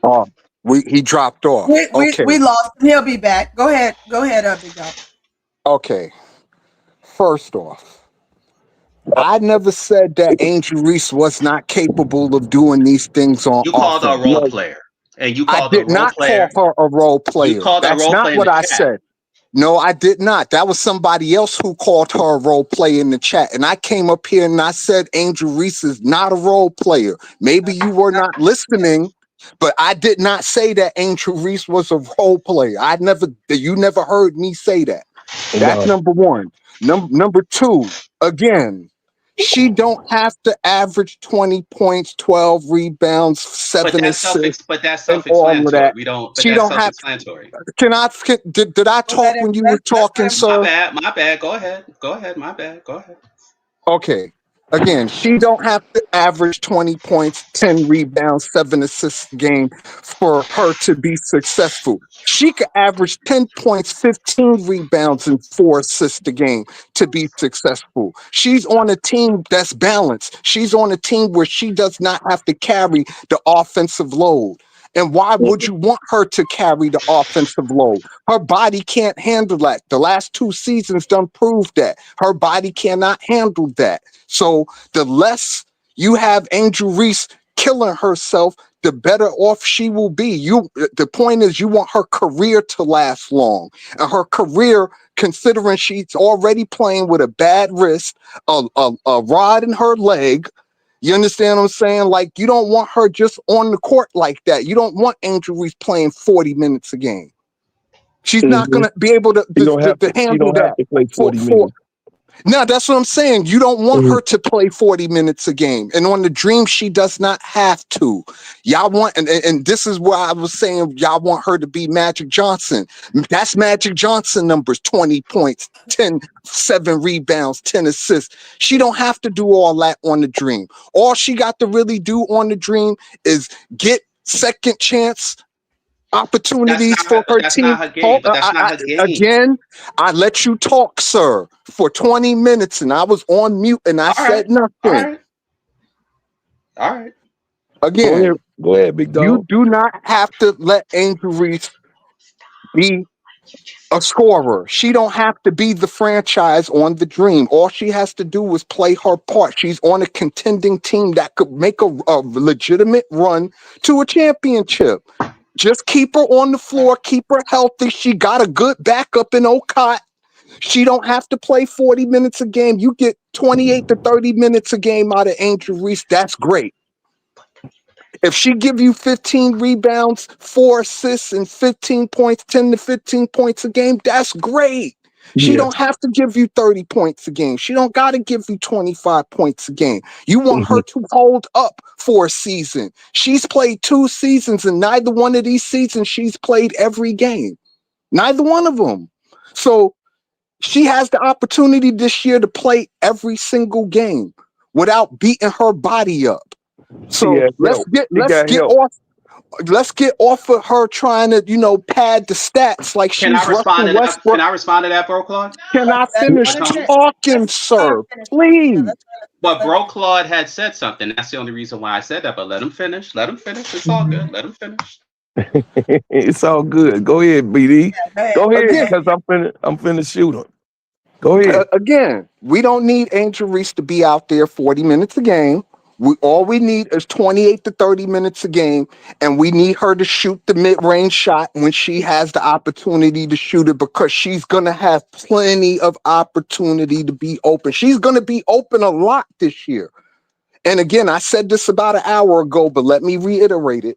Angel Reese is not only the greatest rebounder the W has ever seen, she's also the best screener the W has seen in a very long time. She's going to create a lot of open shots just off her pick and roll game.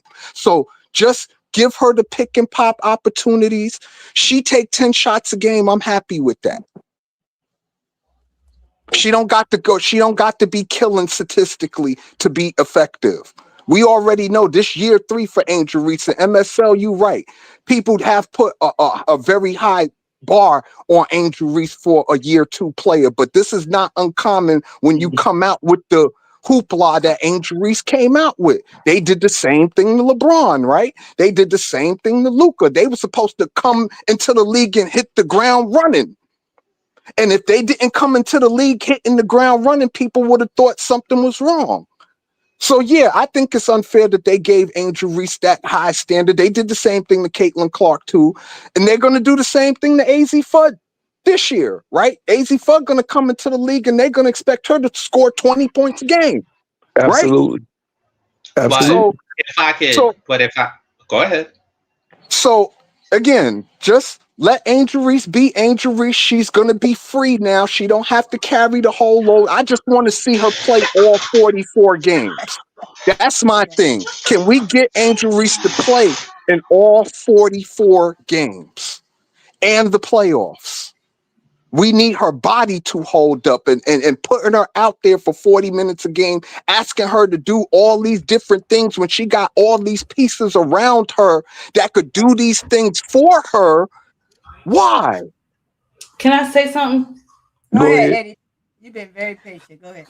So I'm listening to everybody. This is what ADP have to say about this.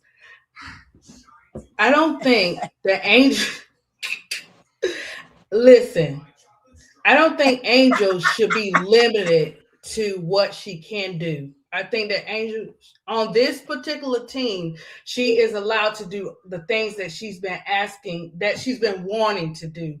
I just like I'm hearing the everybody's point of view, but at the end of the day, Angel should be a no limit soldier. She shouldn't have to have limits of, I just want her to do these two particular things or three things or whatever. Let Angel has spoken. She has said what she wants to do with her career. And this coach right here, I'm for sure is going to help her do that. She doesn't want to be inside of a box. I know she doesn't have to. She doesn't have to score the 20 or whatever, but she can. We got to stop putting limits on women like that. Don't do that. Let her respect Angel Reese and let her continue to grow her game and her journey. We know that she can. Of course, we know she can do the rebounding. We know she got the basketball IQ. But Angel, I want what Angel wants for herself. I don't want what I want for Angel. Go ahead. Because what I want for Angel, y'all be like, oh, ADP. Go ahead. And you getting spoiled. You asking for too much. Go ahead. Go ahead, preach. Come on, teach. Come on, you teaching. She's on a team where she has the vets that are in favor for her. Let that favor continue. She's free. She's happy. Look at the way she's carrying herself. Look at the way she's speaking. Baby girl was in tears because she has not had that with this guy. And she said the owners, the GMs, you think she didn't know? You think she had all that stuff in for that whole year to say, hey, I didn't have a GM that wanted me on that team like that. If they did, and they had, and she's unselfish. She's not a selfish player. She wanted everybody to win, but everybody wasn't a part of that game. You can't make people do right. People gotta want to do right. That's right. And guess what she kept doing? She kept representing. She kept showing up because guess what? That's not a reflection of Angel. That's a reflection of them. We have this genuine, phenomenal player in ATL. She got a coach and a GM that spoke very highly of her since day one. Let her score them 20 BD. Let her score whatever she can score. Yes, she on a team where you want her to last longer, but we also don't want to put limits on her. We understand that players do have injuries and stuff, but she getting ready to be the best vet to a cot that you will ever see. You know why? Because she's teachable, she's genuine, and she wants the best out of everybody. Hey, and those that miss out. Oh, I'd say that. No, go ahead. Say that. Yeah. So look, those that don't gravitate to it, oh well. And you learn that in the game of the world with people. Not everybody's gonna like you. Not everybody's gonna respect you. And generally respect you, but guess what? They're gonna have to respect Angel Reese's game. And what they can't take away is that she is a genuine person. She always rooting for the players, whether some are on the other side or they change to the other side. You never know. You know what I'm saying? But she still come back and works hard. She still come back and play ball. Because guess what? She's Angel freaking Reese. So we're not going to put no limits on her. We're going to allow Angel Reese to play and trust and believe that coach. Let me tell you something. It's a game. They know. They talk. They seen the injuries. They seen how they kept playing Angel. Knew she was hurt. Knew she was going through everything. And still had her out there playing, and it still wasn't good enough for Jeff. You see what I'm saying? He was willing to tear Angel body down physically for her playing. No, because she's a dog, because that's what dogs do. They always rise to the occasion. He knew that, and he still tried to play in her face. So now she's on a team, baby, and she getting ready to shine. Do she got to score 20? No, but she will. Do she have to rebound? She already can. Do she want to do her middies and half courts and 3-pointers? I bet you she do. But it's all in God's timing. Let me tell you something. A wise person told me, they in the chat, she said, favor is not perfect. You are going to go through something even when you have favor. This young lady has faced adversity ever since that incident, and she still did not quit. You can say what you want to say, but I'm going all in for AR5 for real. Show me what you're working with. ATL, baby, here she comes. Can I tell you what a wise man once told me? A wise man once told me the point is to win the damn game. It's not all about that. It's not. It is all about that. It's about winning at the end of the day. That's not everything. Winning Okay. is, let me tell you something. Winning is making sure your mental health is in check first before you hit that court. That's what winning is. Angel already a winner. She don't need nobody to tell her she's a winner. She's already a I'm winner. not okay. Maybe you missing my point, ADP. The No, No, you point no. is no, I'm to not. You win said it's the about winning. It's game. not just It about is. winning the game. This is professional sports. The I point don't of care about professional professional sports sports. is I'm to talking about real win. life. It's not just about She that. already won at real life. She won the day she got To drafted. some, to some If we BD, it talking may about seem winning like that, that. BD, I'm one of them. Let me tell you something about me. When I say something, I'm not in debate. What I say what I mean what I say. And if people don't like it, it's okay. But the reality of this is that it is not just, well, you have your opinion. Let's give you that. But from a woman's perspective, from mine, I can say this. It's not just about that. Yes, we know it's a money game. The players got to win and all that kind of stuff. But it's all those other ingredients that have to come with that.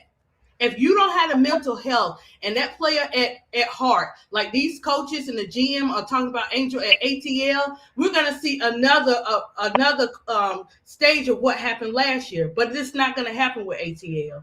That's what I'm saying.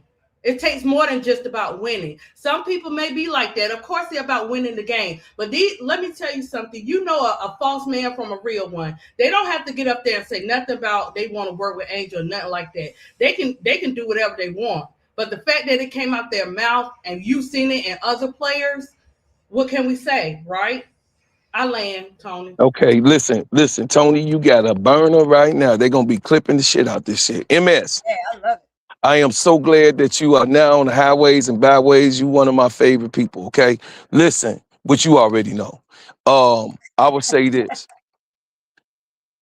y'all. BD really love Angel because y'all remember 2 years ago when he came on my show, and when I first met him, and I was probably the only one that would let him come up in talking. They was like, oh, why y'all letting him talk?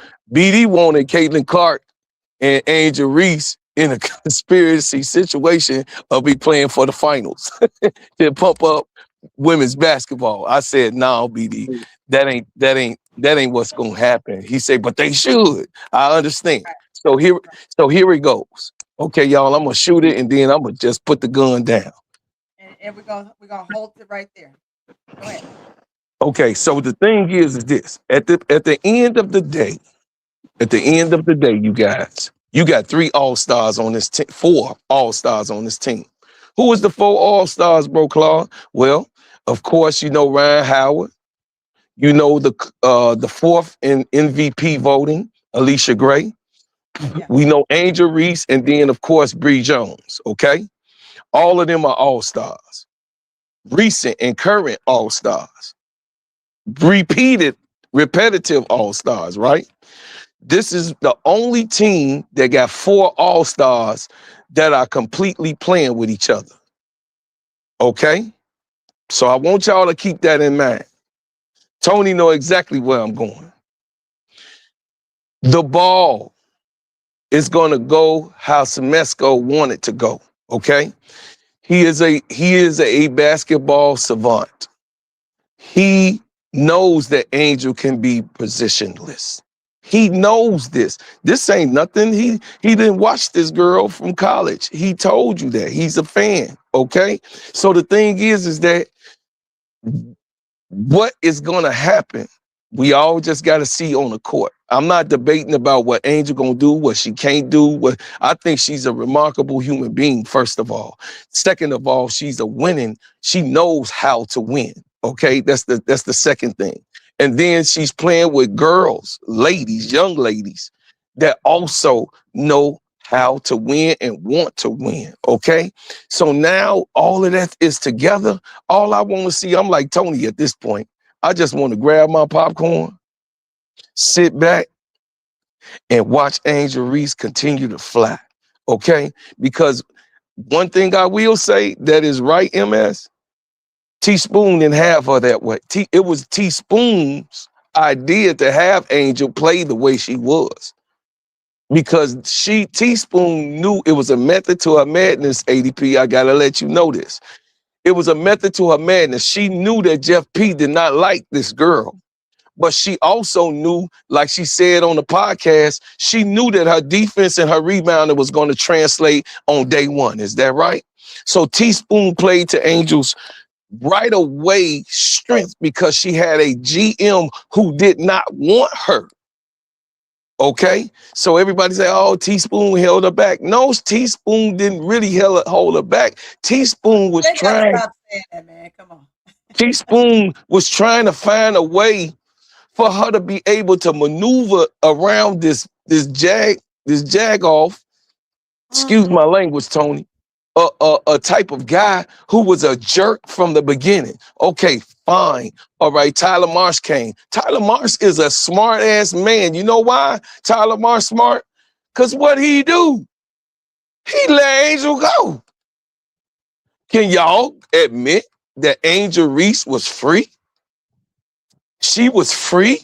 She was free, but she had a bunch of garbage pail kids that Jeff Pagliosha went and got and put around her and talking about, oh, these wings should work and they're great shooters and all that. All of them was motherfucking second and third stringers. With the Angel Reese that we had last year on the Chicago Sky, if she had just one or two of these players that she got on the fucking Atlanta, or if she got two of the players that's on the Sky right now, we'll be having a different conversation. But it is what it is. Fuck Chicago Sky organization, because guess what, y'all? It came from the top, and everybody be missing the fucking point. Michael Alter had a problem with this girl. It ain't just Jeff P. It was the fucking the top guy who suspended her. He made it so, to tell you, MS, Michael Alter, from my inside information, he mandated for that suspension himself. That's why Jeff P was saying, well, I didn't suspend her. Yeah, you didn't suspend her, but you didn't disagree with it. You the GM. You the GM, so you could have said, wait a minute, Mike. I think this, you in your feelings, and I think that she don't deserve, she's saying the fucking truth, and it's my fault. But you're not a man. He's a fucking Pink Panther, okay? Exactly. So he let Angel take the brunt of the things. And then the last thing that I'm gonna say, MSBD and ADP and Sister Tony, the referees from day one when she was a rookie, and then you saw the evidence of it in year two, the referees don't like Angel Reese. You know why? She talk her shit, and she ain't gonna fucking beg down. She's the second shit talker in the whole entire WNBA. That's why she was out and suspended for those games for the technical fouls, because guess what? Tyler Marsh punk ass was quiet, and Angel Reese had to stand up for herself and get those technical fouls, which made and led her up to a game suspension. Okay? Yeah. So the thing is that she don't have that type of coach that's weak, that's gonna sit back, that she has to defend herself. That's two. She got other players that's on her team that ain't gonna just be all eyes on Angel, because that's what the fuck Jeff P put around her. All eyes was on Angel fucking last year. And guess what? She got other players like, goddamn it, Alicia Gray gonna crash the fuck out. She ain't gonna let them talk shit or do things, and Angel gonna be by herself. Ryan Howard is not gonna let Angel be by herself. Bree Jones definitely is not gonna let Angel go. Yeah. Bro Clark, that's one of the things that I talked about early on, right? And so a lot of people that are just coming in, they missed that part of the segment, right? Everybody's got all this talk about Angel and what Angel will and won't do, and this, right? We went on the tangents. We came in, we talked about the team as a whole, and then we got on just the mere fact of the difference between Angel on the Sky and the difference between Angel here. And so here we are. But at the end of the day, we all know that Angel is surrounded by some great vets. Absolutely. We're going to allow her to protection. Get in real the game. Protection. We're going to allow her to start practice on Sunday. We're going to allow her to get her feeling with her new team. We're going to allow her to enjoy her new team. We're going to allow her to feel the love that they have to offer her, as well as the camaraderie. And that's all we want for her. That's what she's always wanted. She's there where she can get it. That's what we're gonna be entertained by. I think it's highly exciting. Someone came in the chat and said something really dumb. Chicago Sky is going to be great now that they don't have to fake double doubles. You can't fake that shit, and don't come You in here can't with fake that that shit. nonsense, right? That shit can't be Coming in fake. here with nonsense, guys. I'm telling you, I said it earlier. I don't mind people spilling what they need to spill, but what we're not gonna do is we're not gonna come in here and we're not bashing any player. Somebody in here bashing the player, go ahead and time them out. We can see them next time I come live. I'm not hearing that in the chat. I'm not hearing that in the chat. We're not here for that, right? We're not doing that at all. Let me get the money real quick. Look at this. We got a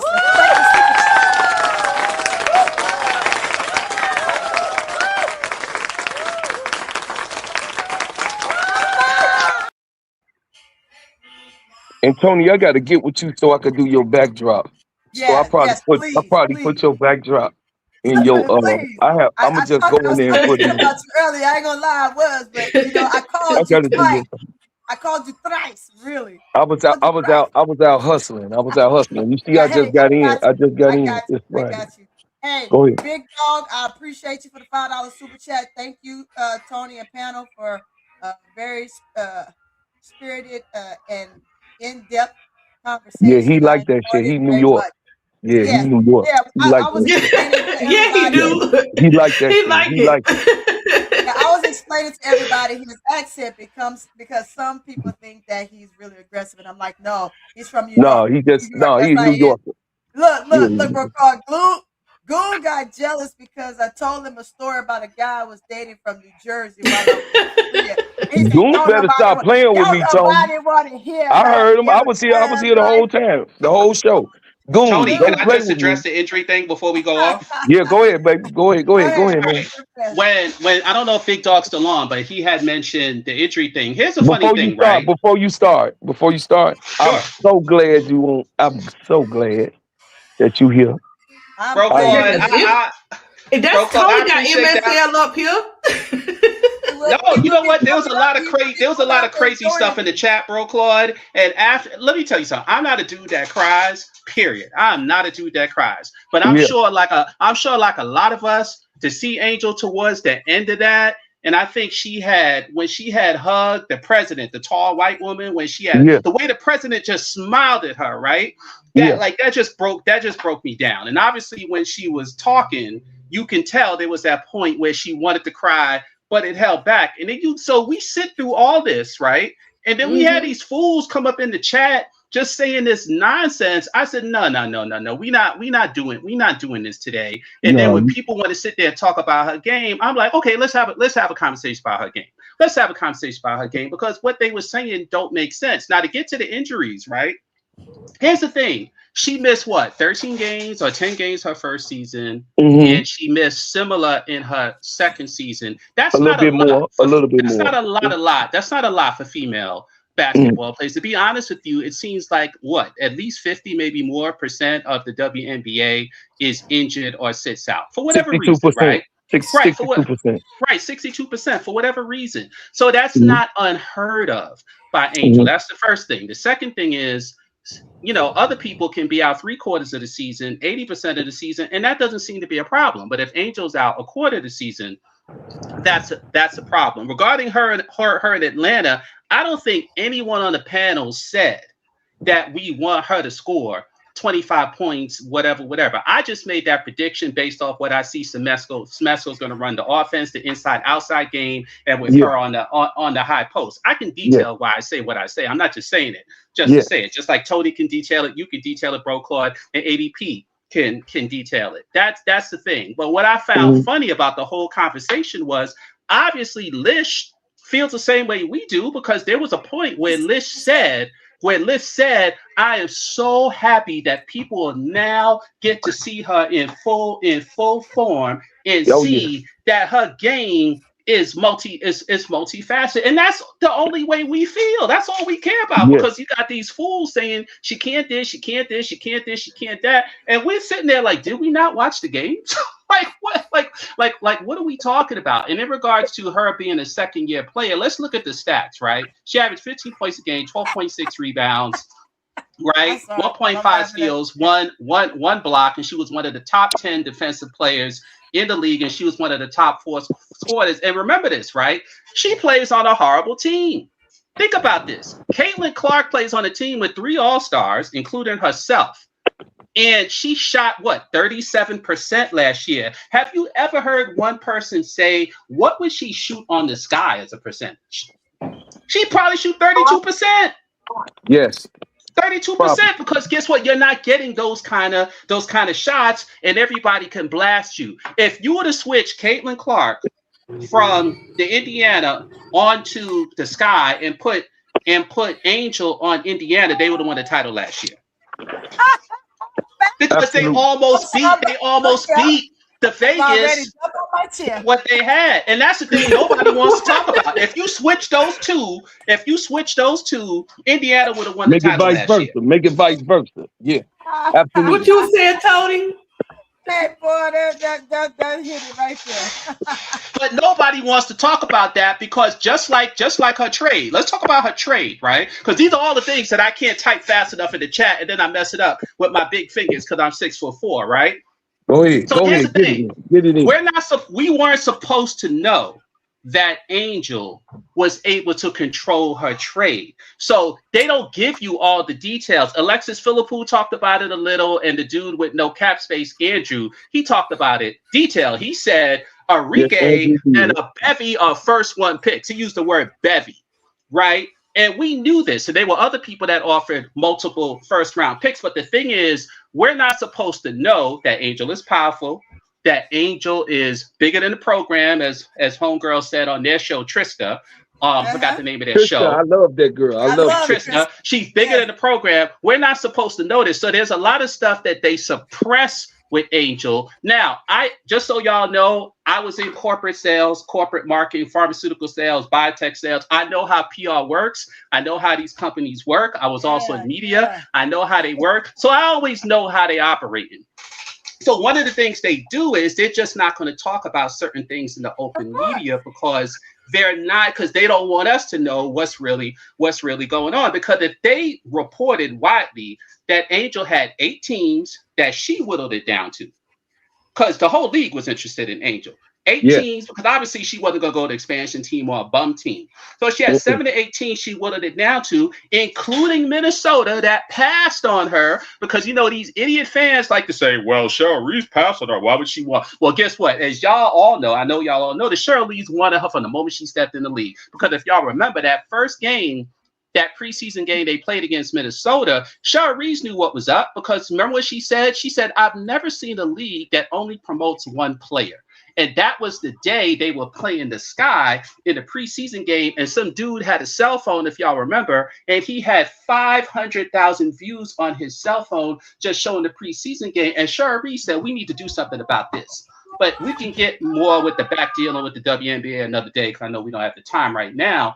But they were always trying to suppress. And there's a lot of stuff we say that's not necessarily true, and it's just how we feel. But there's a lot of stuff that we say that is true, and they were trying to suppress Angel, because the thing with Angel is, and I used to say this to y'all in the chat, the Chicago Sky is a microcosm of what they were fighting on a whole. Because on a whole, my theory was, because they knew the CBA was coming up, what they wanted to do was suppress Angel, because if Angel got traction and became big, which would naturally happen like in 2023, now they wouldn't be able to control the CBA talk. So what they did was they promoted Cece, put her on payroll, meaning that they offered her corporate contracts with the WNBA. If y'all remember, De'Erica Henry, brought this out, where she said the league controls who gets what contracts and the type of contracts they get. Nike also signed a strategic partnership with the WNBA in 2022 as well. And part of that strategic partnership said, I'm not making this up, y'all. Y'all can find it on the internet. They will direct and promote and write stories for player development, meaning they The can create remember I whatever had that damn stories they conversation. want.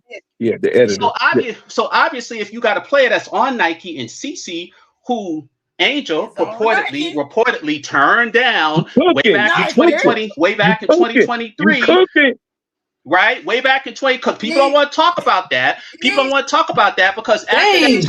after that title game in 2023, right? What they don't want to talk about after that title game was They had an incumbent meeting. Caitlin Clark's They had an NIL. incumbent meeting. Caitlin Clark's NIL was about $500,000 a year. So, And it stayed at $500,000 a year, and Angels went up to $2, $3, $4 million a year. She blitzed Caitlin Clark after 2023, and they don't want to talk about that. She was on a couple of magazine covers. She was doing award shows. She was the most searched person, the most this, the most this, the most this, the most that. That's why she got the sneaker deal in 2023. Caitlin Clark did not get her sneaker deal until 2024, over a year later. And riddle me this, you didn't unleash MSL. and riddle me this. MSL. But bro, let me ask this question though. If Caitlin Clark was as popular as they wanted us to believe, then please explain to me why she didn't get a sneaker contract until a year after America got to see both players play in the final. She didn't get, and the only reason why she got that sneaker contract, let's be real, is because once she was entering the WNBA made a corporate decision.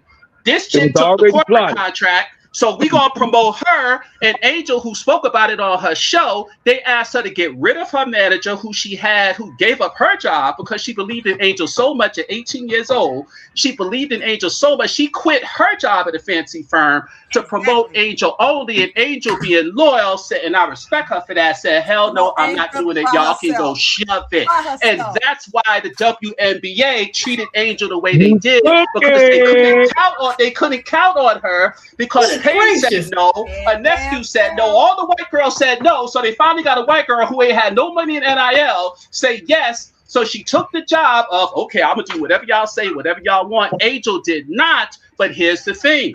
The same thing that happened in 2023 happened in 2025, where Angel will rise, the Phoenix will rise, and everybody knows she's the it girl in the league. It ain't that other girl in Indiana because she ain't got no motion. MSL, check this out. Dang.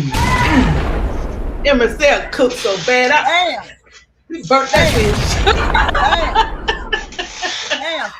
Oh my gosh. I just love it. I just love it.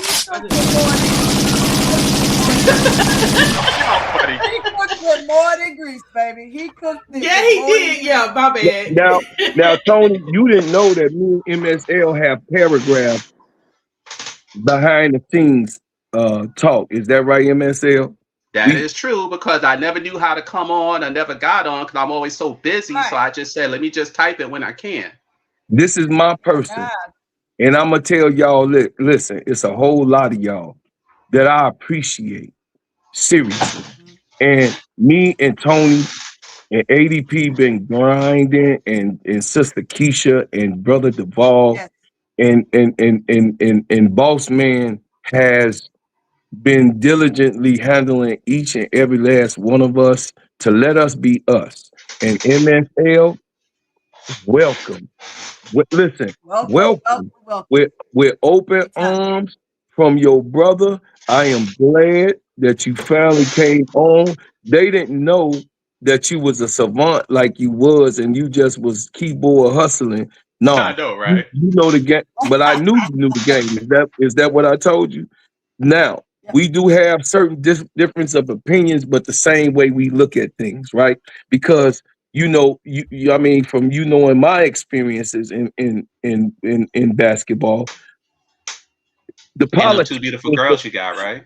I love you. The politics is the biggest thing. Is that right? The politics is the biggest thing. It is, and in other days we can get into more detail with the politics, because there's some things we say is true and there's some things we say is not true, because all the behind, like for example, another day we could talk about all these presenters who are paid through PR companies, social media firms. They call reps, right? They call reps, right? And promote the other girl. They paid to do it.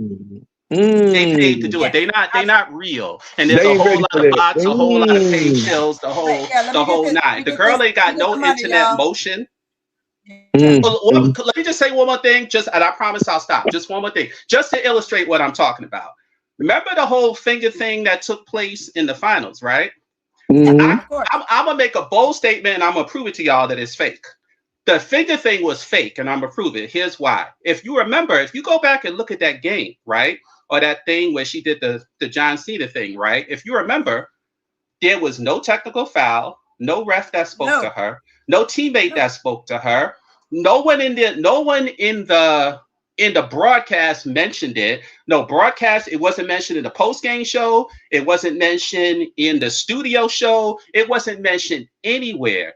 It was only mentioned when Keith Olbermann and Portnoy started raging That's right. on the internet, and then That's right. what happens is they have this incestuous relationship now, where if you say something in social media, they will use that as an excuse to cover it on the media. So it was never real, because beside the fact that she had did it to Raven and she had did it to HVL, the fact is, talking about Clark, the fact is nobody cared. It wasn't even mentioned during the broadcast. It was one big nothing burger. It was the racist white men that made it an issue, and then we pick up on it and go, yeah. No, we should have said that was nothing. Y'all just in your feelings. Y'all made Caitlin Clark a hero, not Angel, because what she did was nothing.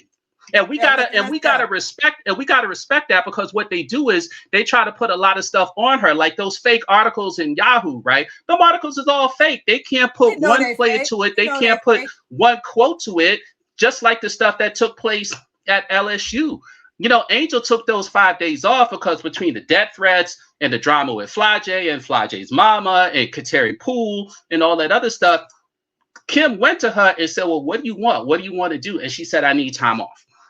And she took the time off. But Angel ain't getting no scuffles with nobody at LSU. But what they'll do is they'll say stuff like that. And let's be honest, all women's basketball, there's always drama, whether in college, whether in the pros. So you can always say, oh, there was drama here, there was drama there. That's just par for the course of women's basketball. So you can attach anything. I don't mean to be flippant, but it's true. That's social media for you. But it's true, right? So, and in the social media age, you can make anything an issue. But I see through all the lies in an instant, and I'm just like, oh, that's BS. That's BS. Don't even try it. That's BS. And I don't get caught up in that stuff, because the thing is, they want us to believe that Angel is something that she is not. She's a dog. She's a winner. She's sensitive. She's loyal. She seems like a good person, but at the same, and here's the thing, there are a lot of people like Skylar, we love her, right? Yeah. Who play hard, but they can be a bit abrasive in how they communicate with you based off what we've all heard. Angel's not like that. Angel is the one that encourages you to be better, or who encourages you to be better, or who encourages you in a good way.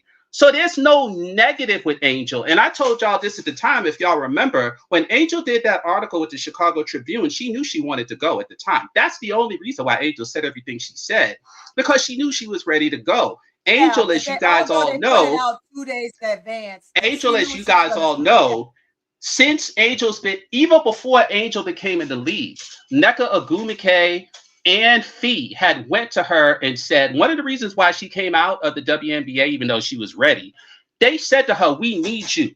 Nneka said, we need you. Fee said, we need you. So they was already telling Angel about all the financial stuff that was going on with the league. And one of the things that ESPN won't tell us, because ESPN is a partner with the WNBA, was that the league looked at Angel as pro-union.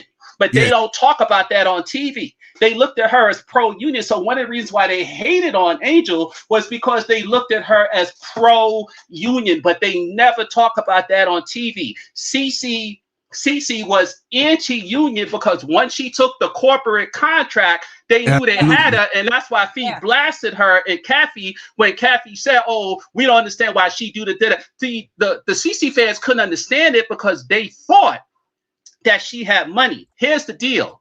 After 2023, CeCe's NIL stayed the same. When CeCe's NIL changed was in the 2024 season, right before she was going to enter the WNBA is when all of a sudden her NIL went for like 500,000 to 4 million. You know why? Because the WNBA hooked her up with only WNBA sponsors, State Farm, Gatorade, etc. Before the bracket game. Exactly. Those were all WNBA and NBA sponsors. They hooked her up. Just like when you see her doing the talk show at halftime of the all the motion she got comes directly from the WNBA. What we all knew was Angel didn't need them. So when they said, Angel, drop your manager, do this too, Angel told them to go to hell. Angel told them to go to hell. And they also knew Angel was pro-union. So here's the real key, y'all. The reason why they got everybody to hate Angel, because here's the devilish thing they did. They boosted up the other girl to say she's the hero. So that way, when the women say we want our money, they can say, oh, y'all need to shut up, just like Stephen A. Smith did. Y'all need to shut up because y'all owe everything to this girl. So that way you can lessen their argument, because now you can say, well, these girls didn't do anything. It was the other girl that boosted up the league. Well, we all know that after 2023, Angel became the it girl, just like how Paige was the it girl before that. And it was the WNBA that created Clark as the it girl. Because if you remember, right after 2023, all them crazies we deal with now, they all went away. They all went. We don't remember that. But they all went. They knew they lost. They all went away because Homegirl was a nobody. And if you remember that following season, LSU was the biggest thing ever with Anissa Morrow, with HBL. Let's take a break real quick. Let's take a break real quick. Sure enough. Let's take a break. Let me get the money. Let me get the money. I want to make sure that I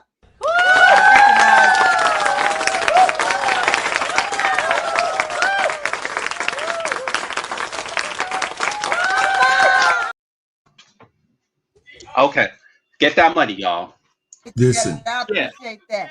Yeah, so in 2024, when that season came, that LSU team was the hottest team. They were like a traveling circus. They were the big stars. When nobody talk about no Caitlin Clark, was nobody talking about no Iowa. Everybody knew. Even today, if you look up in Google, the Google AI will tell you both Caitlin Clark and Angel Reese were the boost to women's basketball. Now, whether you feel it was more Caitlin or more Angel, the fact is they're both there. So what they did was they took all these fools on the internet to just say Caitlin, but it don't make no sense, because if that was the case, then why was Caitlin Clark, as Bro Claude just said, sitting on $500K in NIL? Remember, all of America got to see both players in 2023. They got to see both players, right? Yeah, one girl.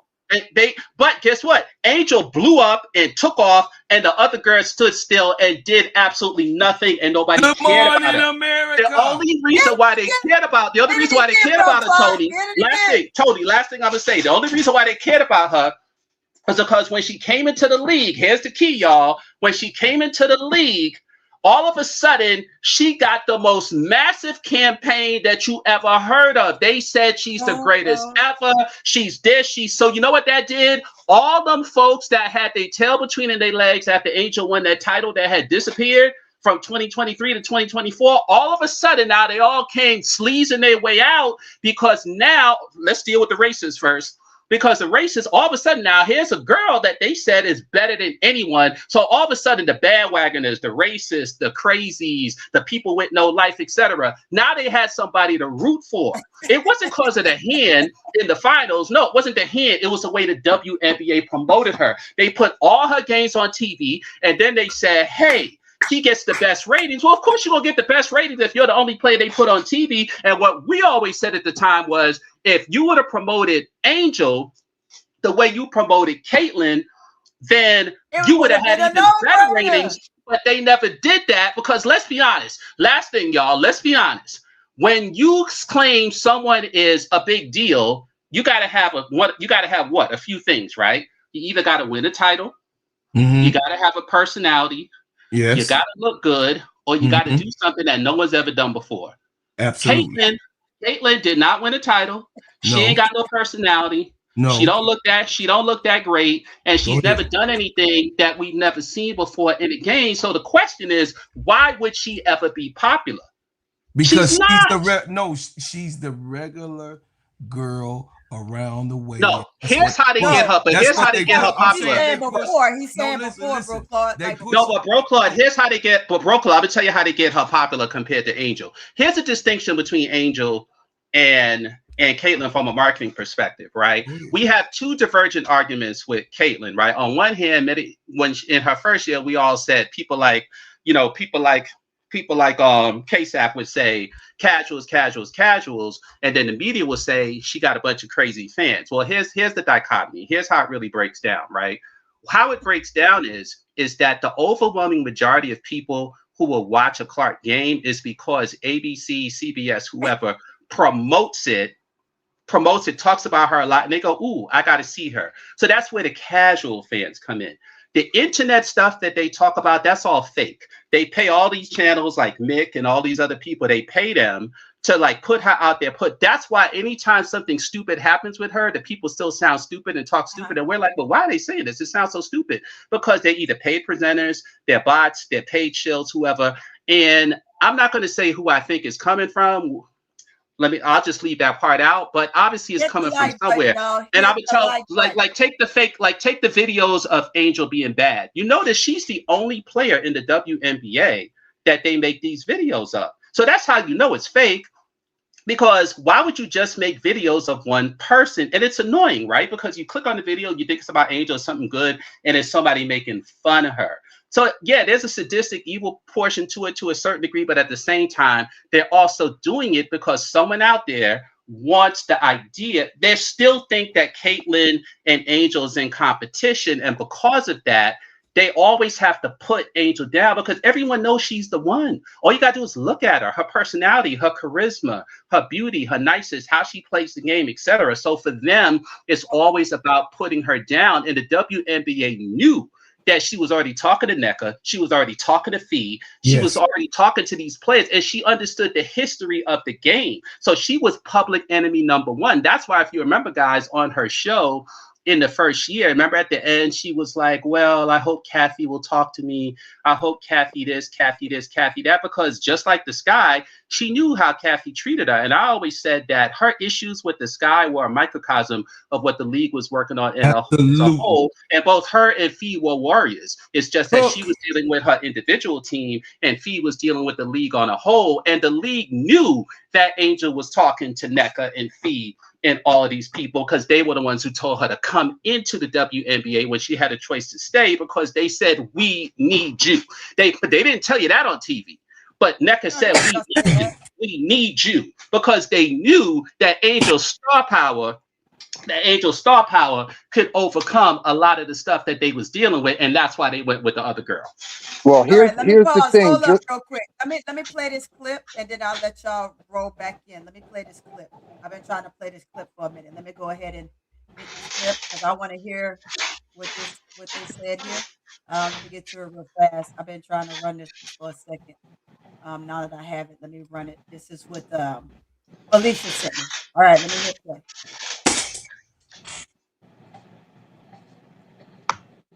A year under Coach Carl and how he's been able to develop narrative, and you got emotional up there talking about what this next chapter means to you. Why is it so important to start this next chapter with the Dream and have the front office and the players that they do? Yeah, I mean, it's literally a dream come true. I mean, I'm really grateful to be a part of an organization that really cares about their players. As you can tell, I mean, for 5 players in a free agency that is as big as it was this year, to all come back and sign, and then also have POW and then have a great draft class, it means something. It says something about this organization.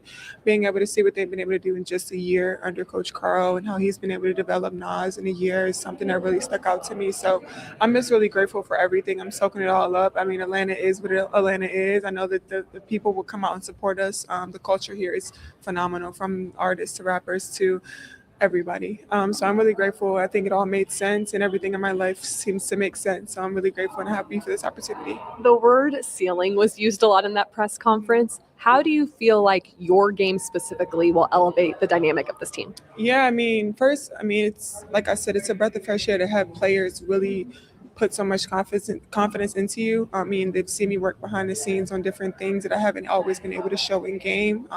So being able to come out this year and show a lot of great things, and then again having Dan and Carl speaks so highly of me, more than just being a rebounder. So I'm really excited to bring other things to the game. I think my first 2 years, I was able to do everything off the muscle, and became an all-star twice off of just my own strengths, but being able to bring out more and it's just showing a lot of confidence this year is going to be important for me.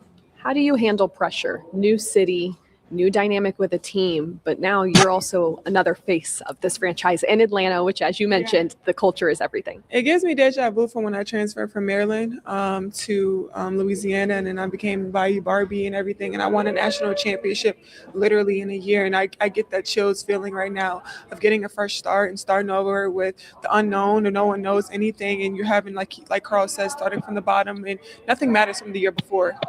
You want to have a fresh start because expectations are really high for each other. So I'm really happy. I'm really excited for this fresh start, and I know a lot of great things are going to happen. You're someone that likes. I am excited. This came from Atlanta News First. So let me go ahead and subscribe to them, so I'll make sure that I'm able to kind of keep up with them. But I want to get the money. Go ahead and get the money. Let's get us stretched back out. Let me go ahead and get the money. Let's put it up there.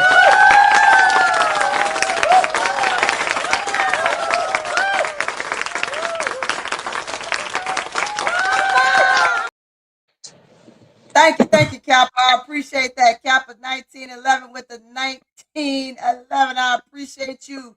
Great show, Tony. I appreciate you. Thank you so much. It is Friday. Friday is hot tea, and here's where we are with the hot tea. And we still have not hit Paige Beckers and AZ Floyd. That might have to come on a part 2. Go ahead, keep cooking, guys. Just a couple of things real quick. One, y'all got to remember the political climate that we live in today. If y'all were expecting a white man's media to push a black woman, y'all got another thing coming. Because if that was the case, they would have pushed Asia Wilson a long time ago when she's the best player in the league. Yes. They didn't push her. So if they're not going to push the best player in the league, which is a black woman, there was no way in hell they was going to push Angel Reese. That's number one. Number two, of course they was going to push Caitlin Clark. She gave people Steph Curry vibes when she first came out of Iowa. And people loved that. Whether y'all like Caitlin Clark or y'all don't like Caitlin Clark, y'all do have to admit that Caitlin Clark brought excitement to college basketball that people haven't previously seen. Number three, that national championship game between LSU and Iowa. You had 8 million people watch that game. 8 million. Nobody ever seen a college game like that. Not even on the men's side have you got 8 million views for a national championship game. That didn't happen in a vacuum. That happened because we have a race-baiting society that want to see white versus black. Just like we had a race-baiting society in the 1980s after Magic Johnson beat Larry Bird in the national championship game in 79. Then all of a sudden, the next 10 years, 8 of those 10 years, it was Lakers, Celtics, Lakers, Celtics, Lakers, Celtics. You think that happened in a vacuum? Hell no. So when I told Bro Claude 2 years ago that I wanted to see a Sky Fever final, it wasn't because, I was being a conspiracy theorist, but I know where the race baiting go. Race baiting sells. At the end of the day, people always want to see white versus black. All the white people wanted to get behind Caitlin Clark. All the MAGA heads wanted to get behind Caitlin Clark, whereas all of the black women wanted to get behind Angel Reese. And the real divide came amongst black men, believe it or not, because it's the black men out here that's pushing for Caitlin Clark. It's the black men out here that root against Angel Reese. How many Caitlin Clark channels have you seen pop on YouTube that are run by black men? I can name you 5 of them just off the top of my head. But I can't name you any Angel Reese channels run by white men or white women. You think that happened by accident? Nah. Well, that's all corporate and paid for. And I'll land there. Well, can I respond to that, Tony? Yeah, one second. Let me get the money.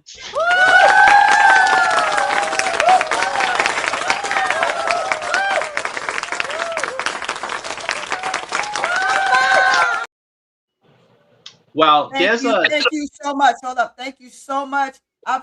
Felicia, thank you for the video. I'm glad you sent me that. I'm glad we was able to see that.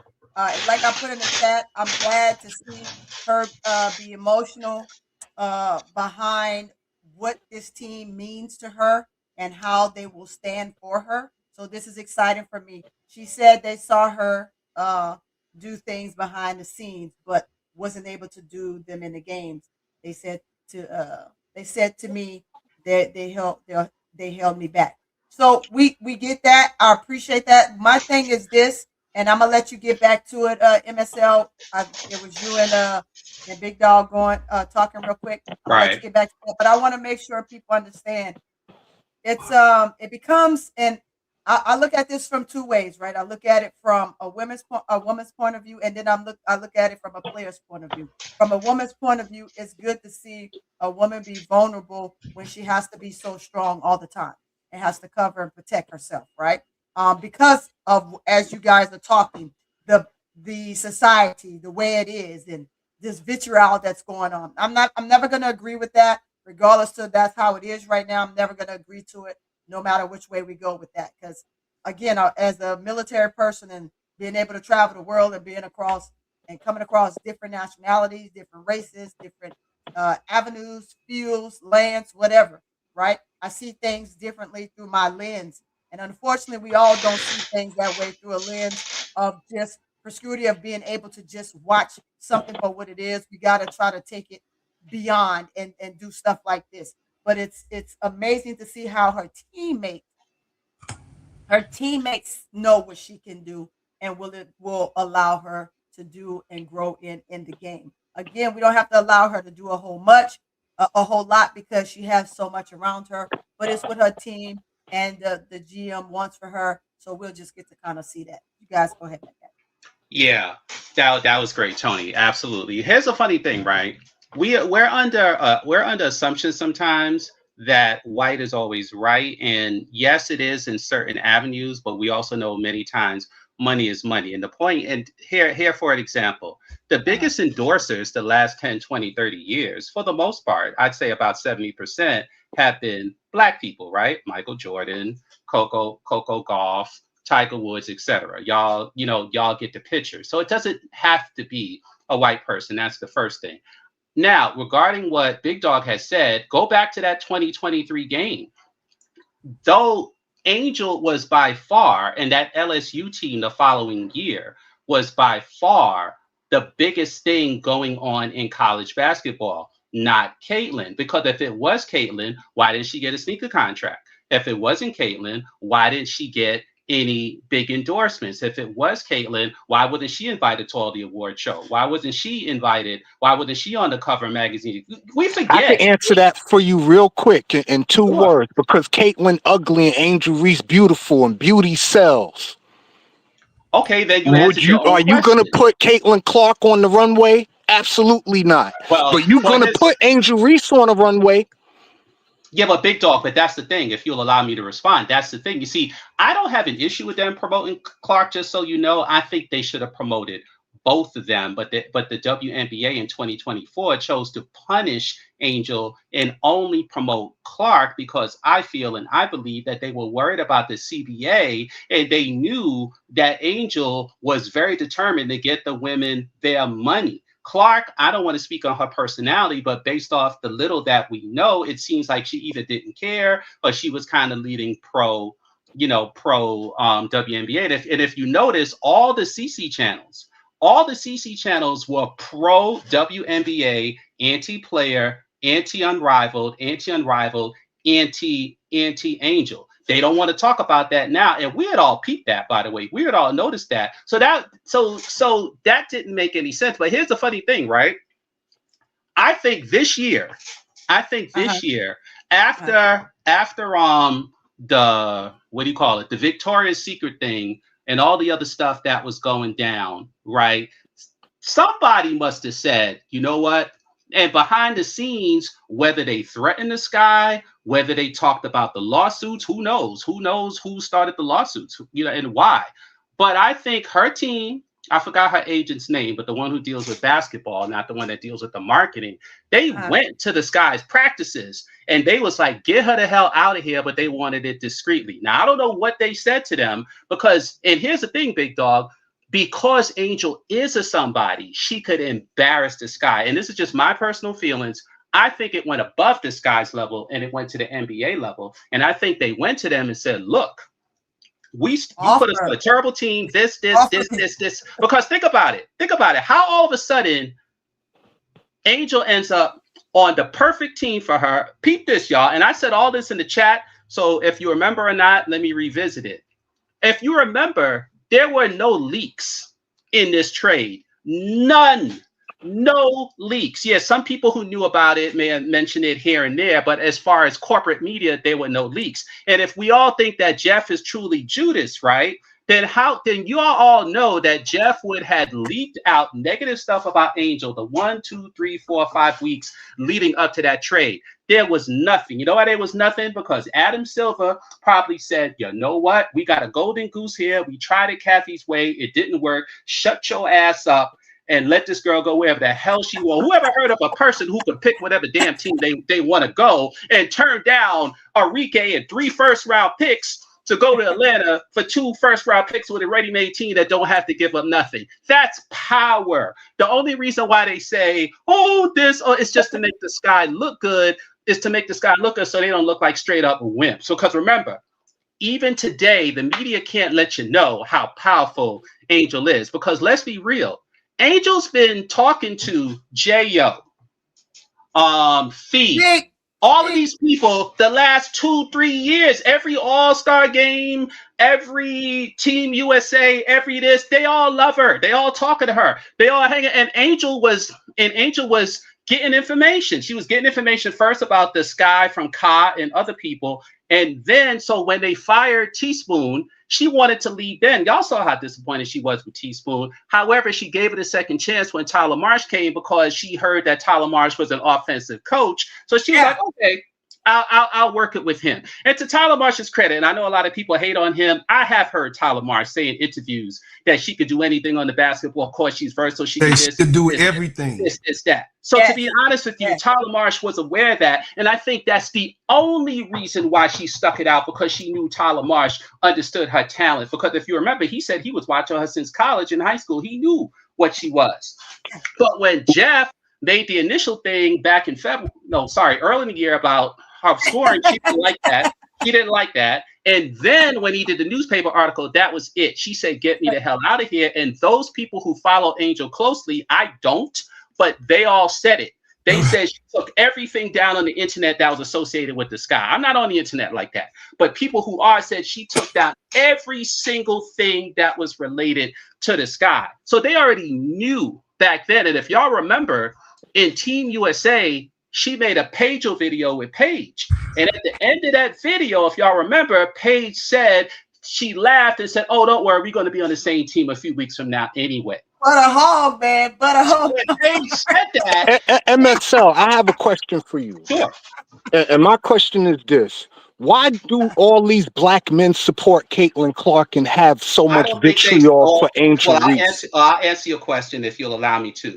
I think one of it, first of all, I don't know any black men in real life that do. It's all YouTube people. And all these YouTube people are paid. Straight up, they're paid. There's something called the social media marketplace. Yeah. There's also PR companies and stuff like that. They will pay you to talk about certain topics. And I think that's what a lot of these people are doing. They won't talk about it. Matter of fact, I spoke to one of them the other day and he admitted to me they pay him. They're also presenters who do support Angel, who said people have offered them to take money to badmouth Angel and to do Caitlin Clark. It's a marketing thing. It's a marketing thing. But here's the better question, Big Dog. Why do they do it? The reason why they do it is because they know if they didn't do this, Angel Reese would swallow the whole damn league. That's why they do it. Because check this out, right? Because her first year, you got all that negativity, right? But then, boom, she comes back in her second year with what? 14.7 points, 12.6 rebounds, 3.75 assists, 1.5 steal, 1 block, top 5 defensive rating, and also top 5 fourth quarter rating.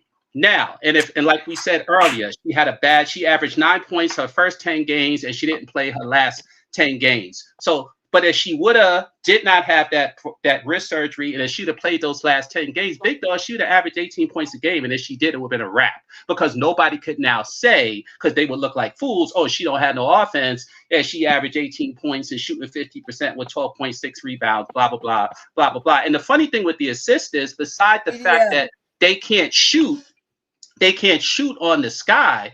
They didn't even. She had ooze on. They were games, and I know you remember this, Tony and Bro Claude. They were games, Big Dog, where Angel would have 12 points by the second quarter, or 5 assists by the second quarter, and then Jeff P would. Sorry, not Jeff P, but you might as well say Jeff P. But they would put in Bantam at point. They would put in Bantam at point guard, or Uzan at point guard. And then we're all fans just sitting around saying, what the hell is going on? Why is Bantam in here? And then at the end of the game, Angel would just say, screw it, and take over. Boom. Last 5 minutes of the game. So her stats could have been even better, Big Dog. Her stats, she could have averaged 20 points a game on the sky. Now, does that mean it translates somewhere else? Who knows? But she could have easily averaged 20 points a game on the sky. Now, if you want to get into more conspiracy element to your argument, Big Dog, you can't. If they were trying to promote the other girl, then you can't have this girl outshine her. And in regards to your argument about black men, I'm glad you asked that question, because I'm going to make it real, ADP. I'm going to make it real, Bro Claude. I'm going to make it real, Tony. Let's be honest here. And you said it earlier, Big Dog.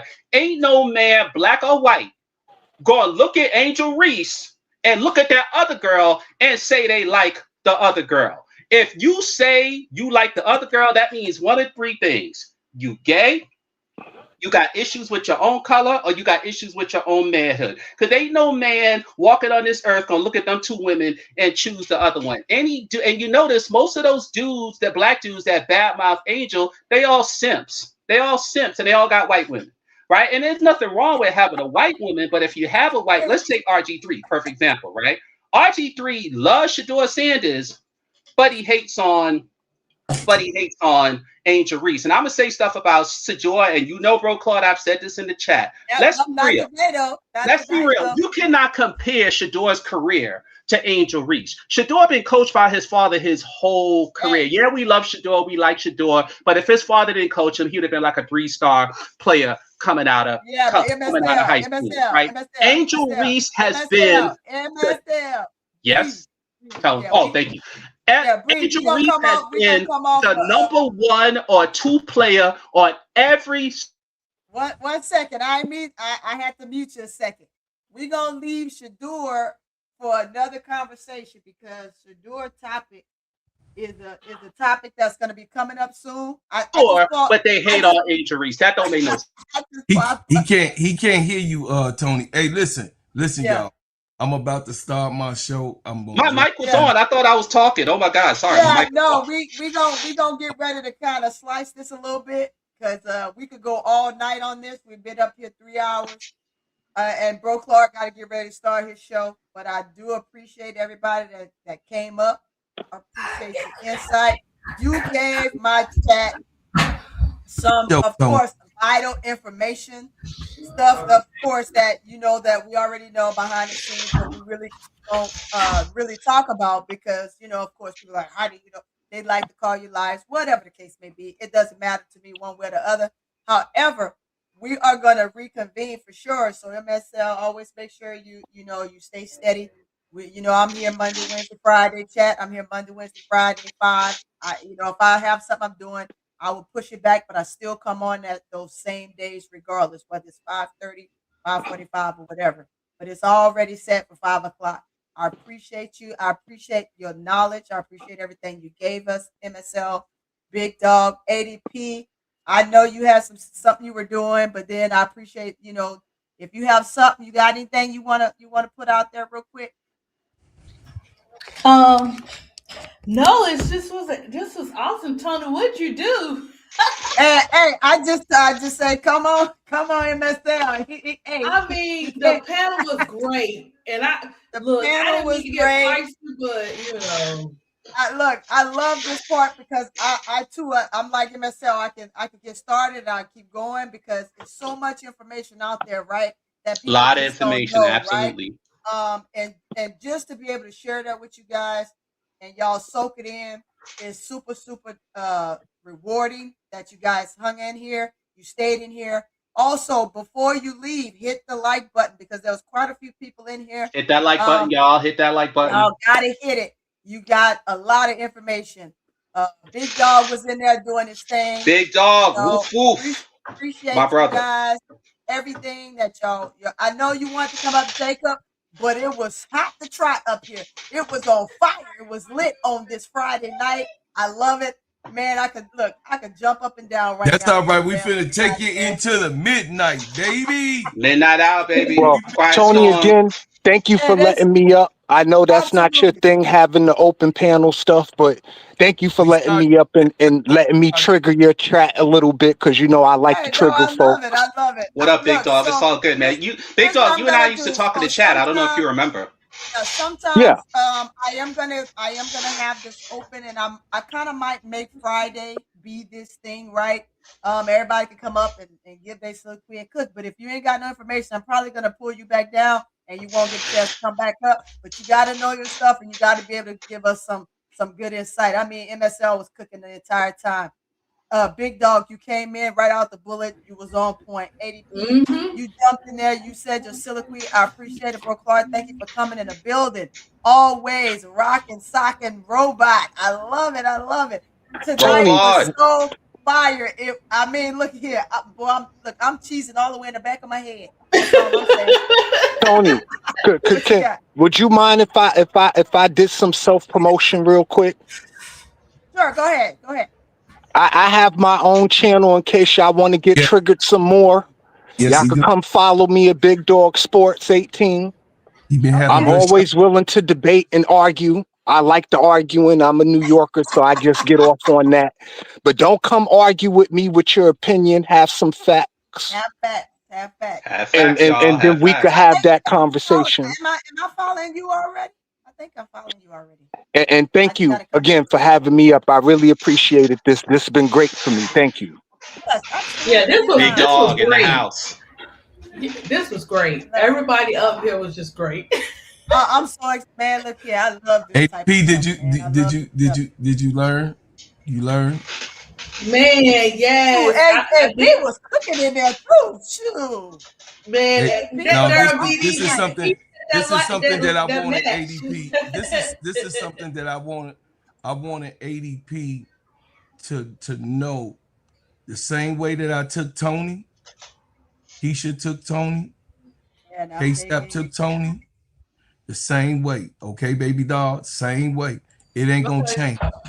It ain't gonna that's change. why I I know keep you just dropping you the getting link. things That's together. why I keep dropping you the link. Miss The D was same. in here for a second, but she left. So this is a big thing. I will be covering and shopping up the whole Atlanta conference Bro, today. The bro, Okay. whole Claude, can I presser. just say one thing to close? Go ahead.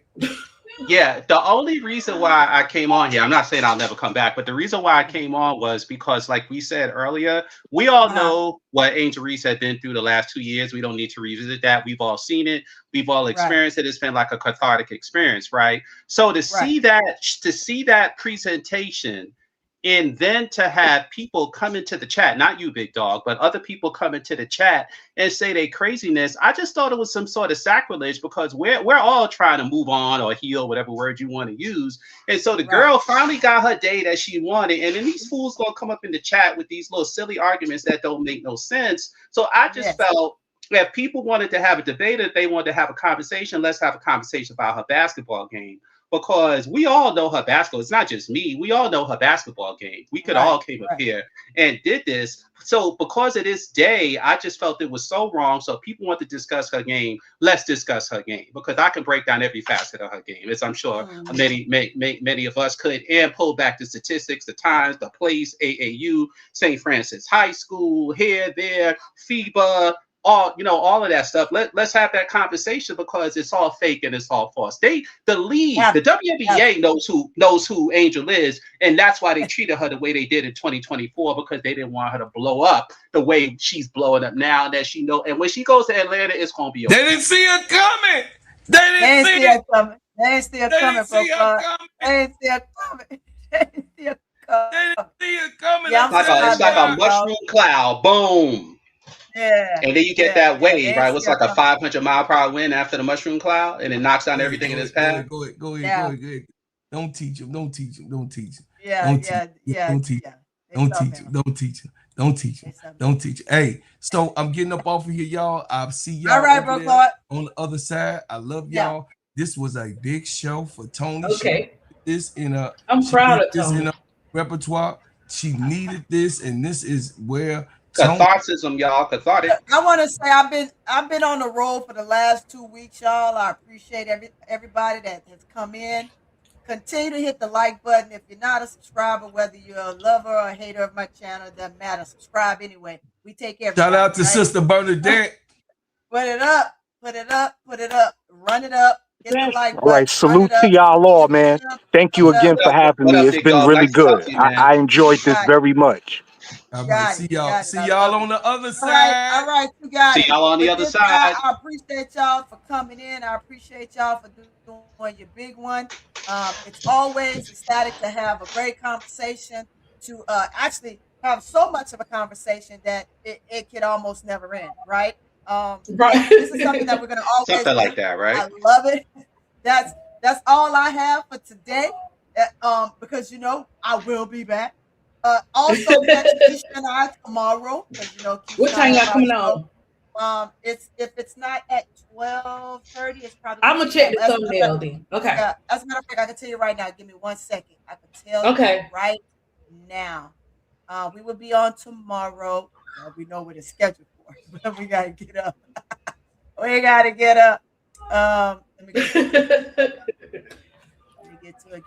to it. I'm almost there. I can give you guys almost the exact time. We will be on tomorrow. Wait a minute.